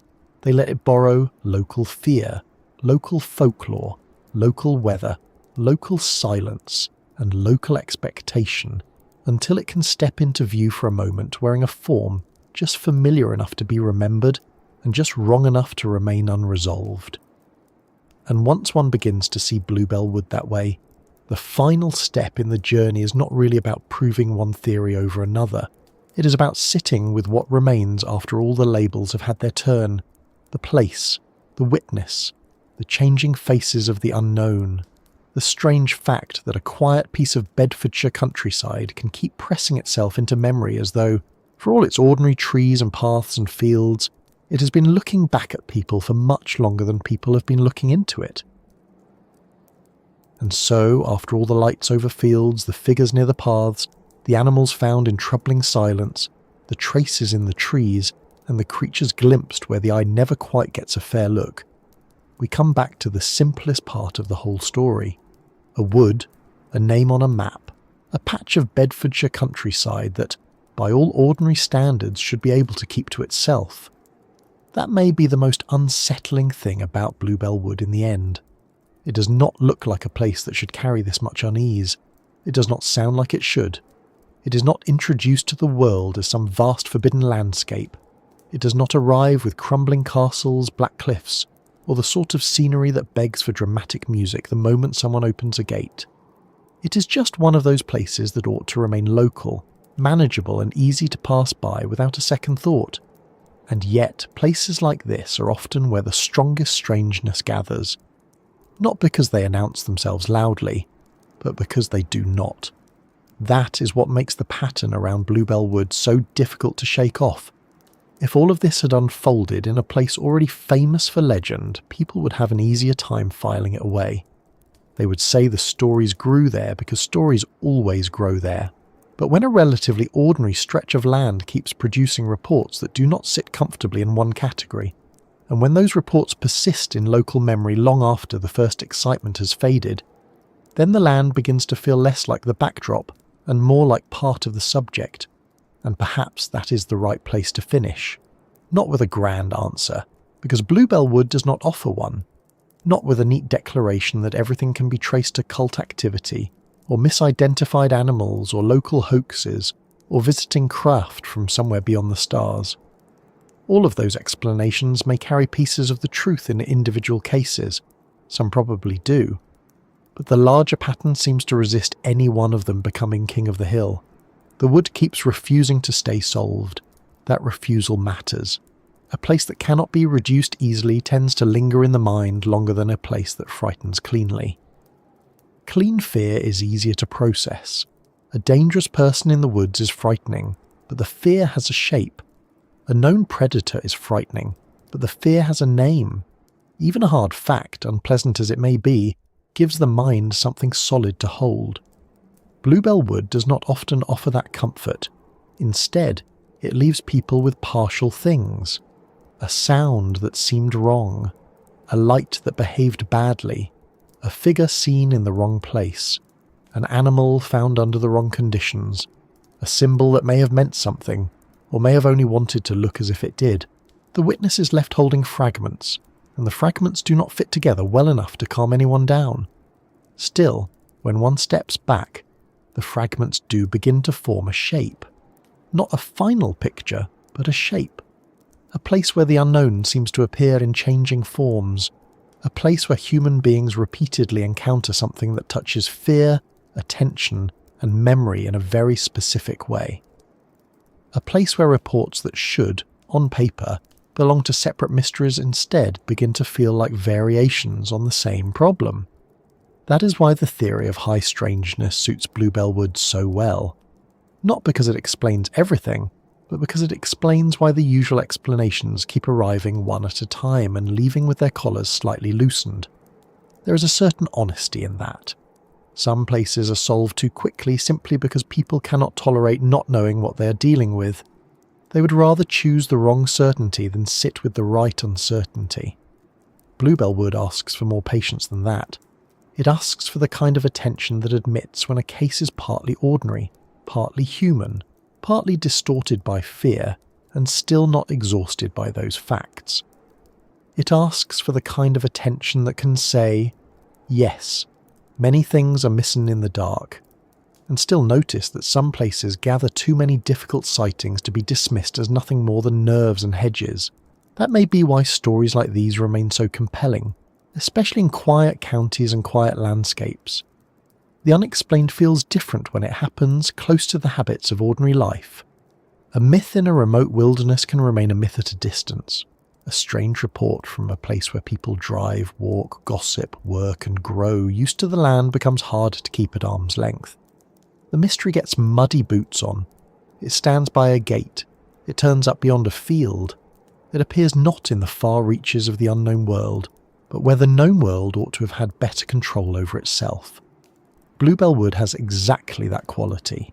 It has the local scale that makes the strange more intimate. This is not a world-sized mystery. It is a place-sized one.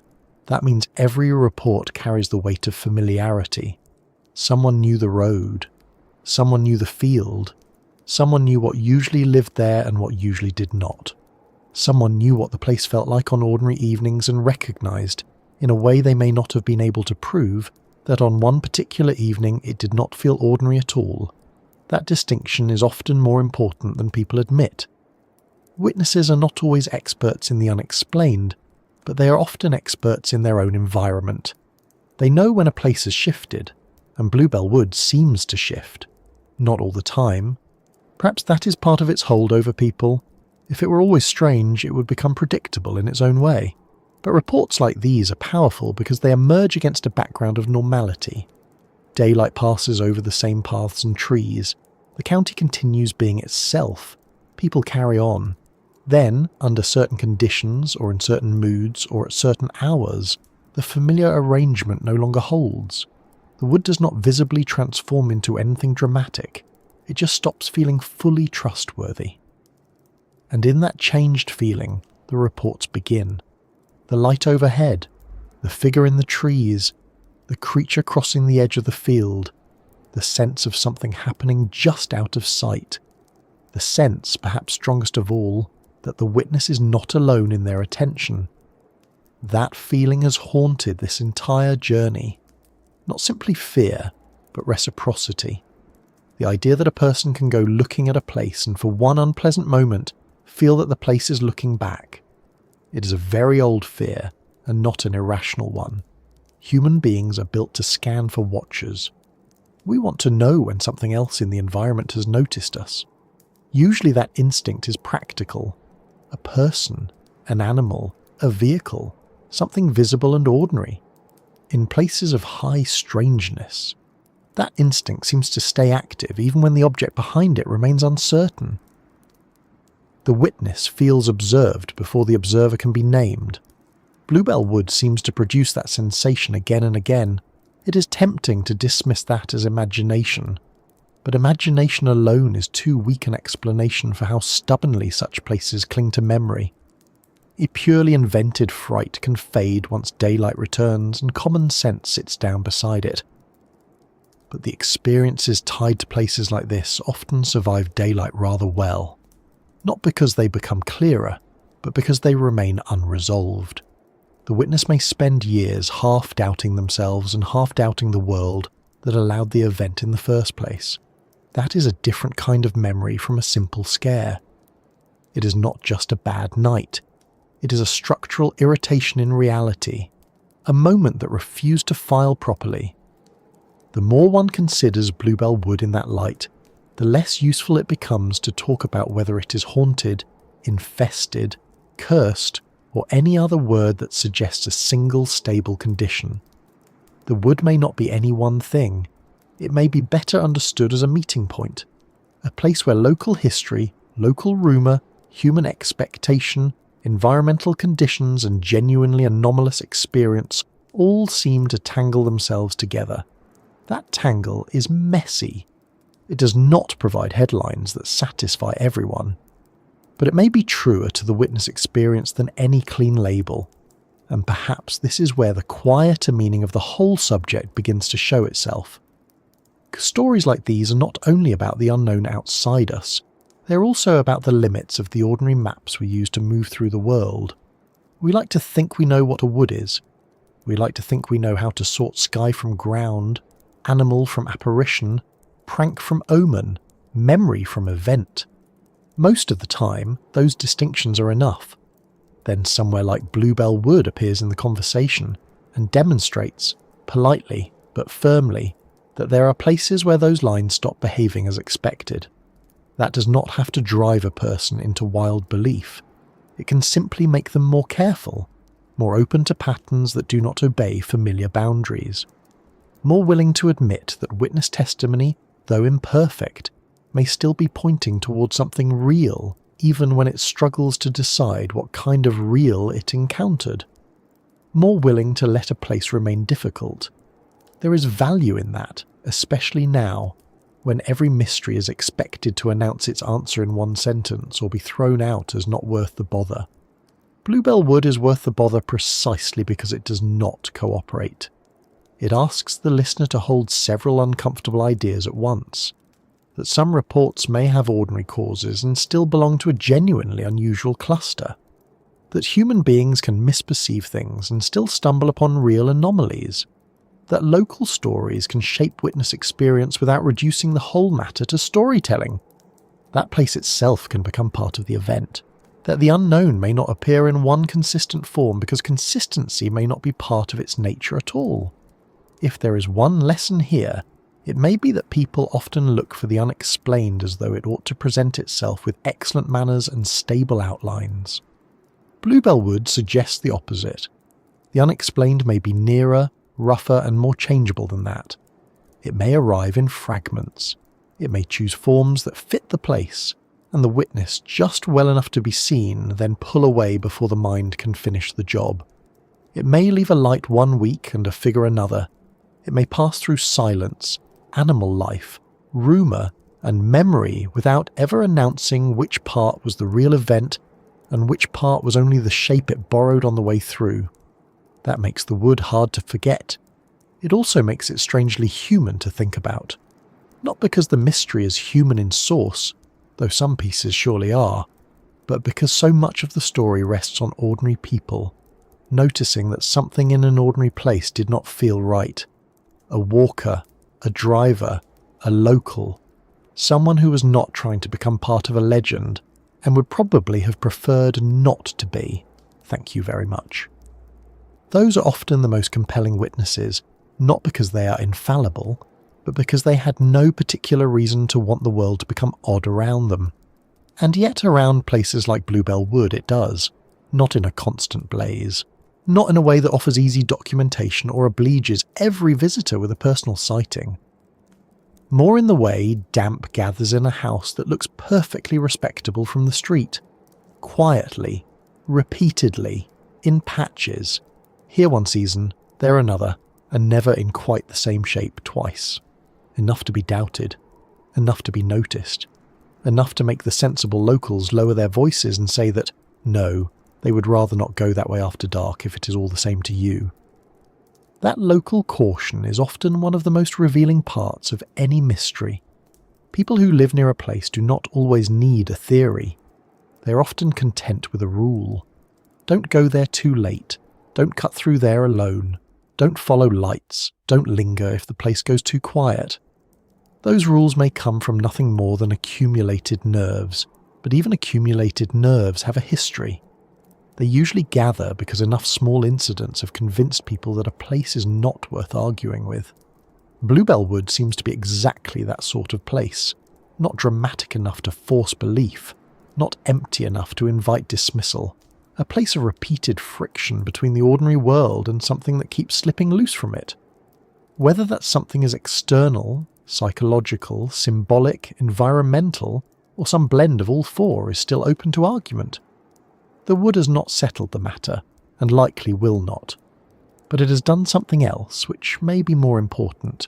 It has shown how the unknown can build itself not through one decisive event, but through a long sequence of half-open doors, one report by itself, then another, then a third that should not match the first two, and yet somehow does. Over time, the pattern becomes stronger than any single story.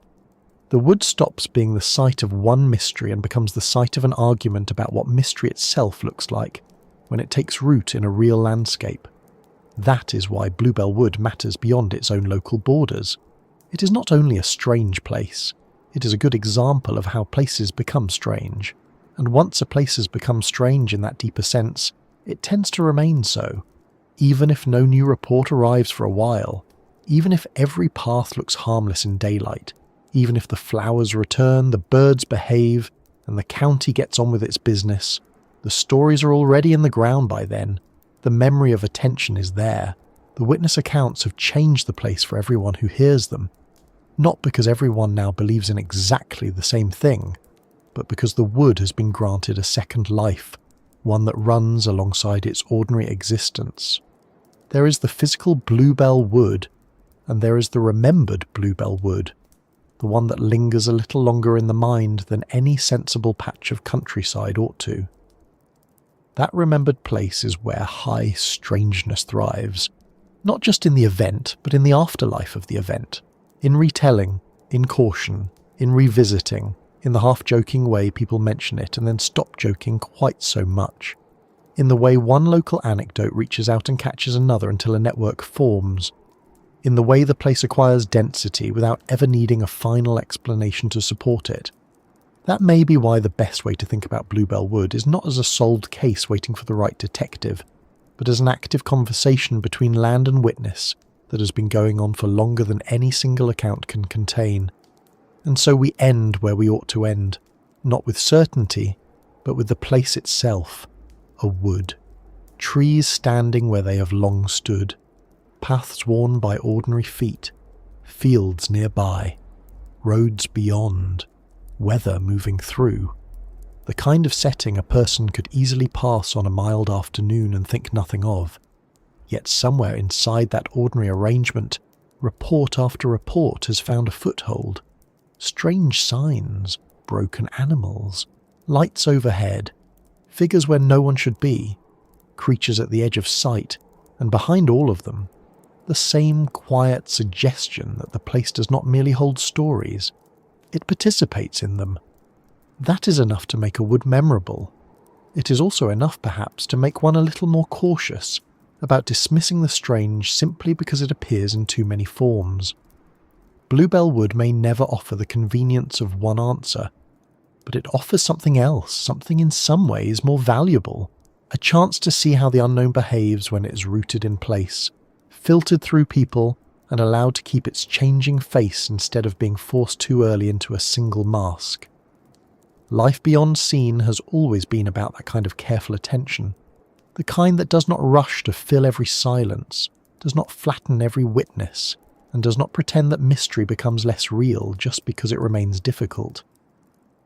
If this evening's journey through Bluebell Wood brought you a little calm, a little unease, or simply the quiet pleasure of thinking about a strange place from the safety of your own, then I'm glad you were here for it.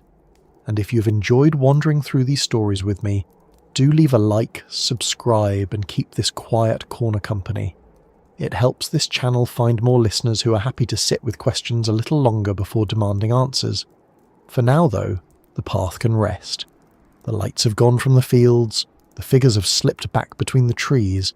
Whatever moved at the edge of sight can remain there for tonight. The wood, as ever, keeps its distance and its reputation.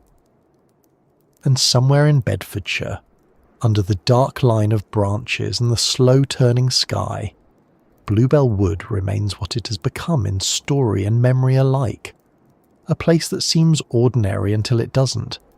A place that keeps offering just enough to be noticed and never quite enough to be settled. A place that, once it has entered the mind, has a habit of staying there, quiet and watchful, as though all along it was not only being looked into but listening for the moment someone would look back. Sleep well.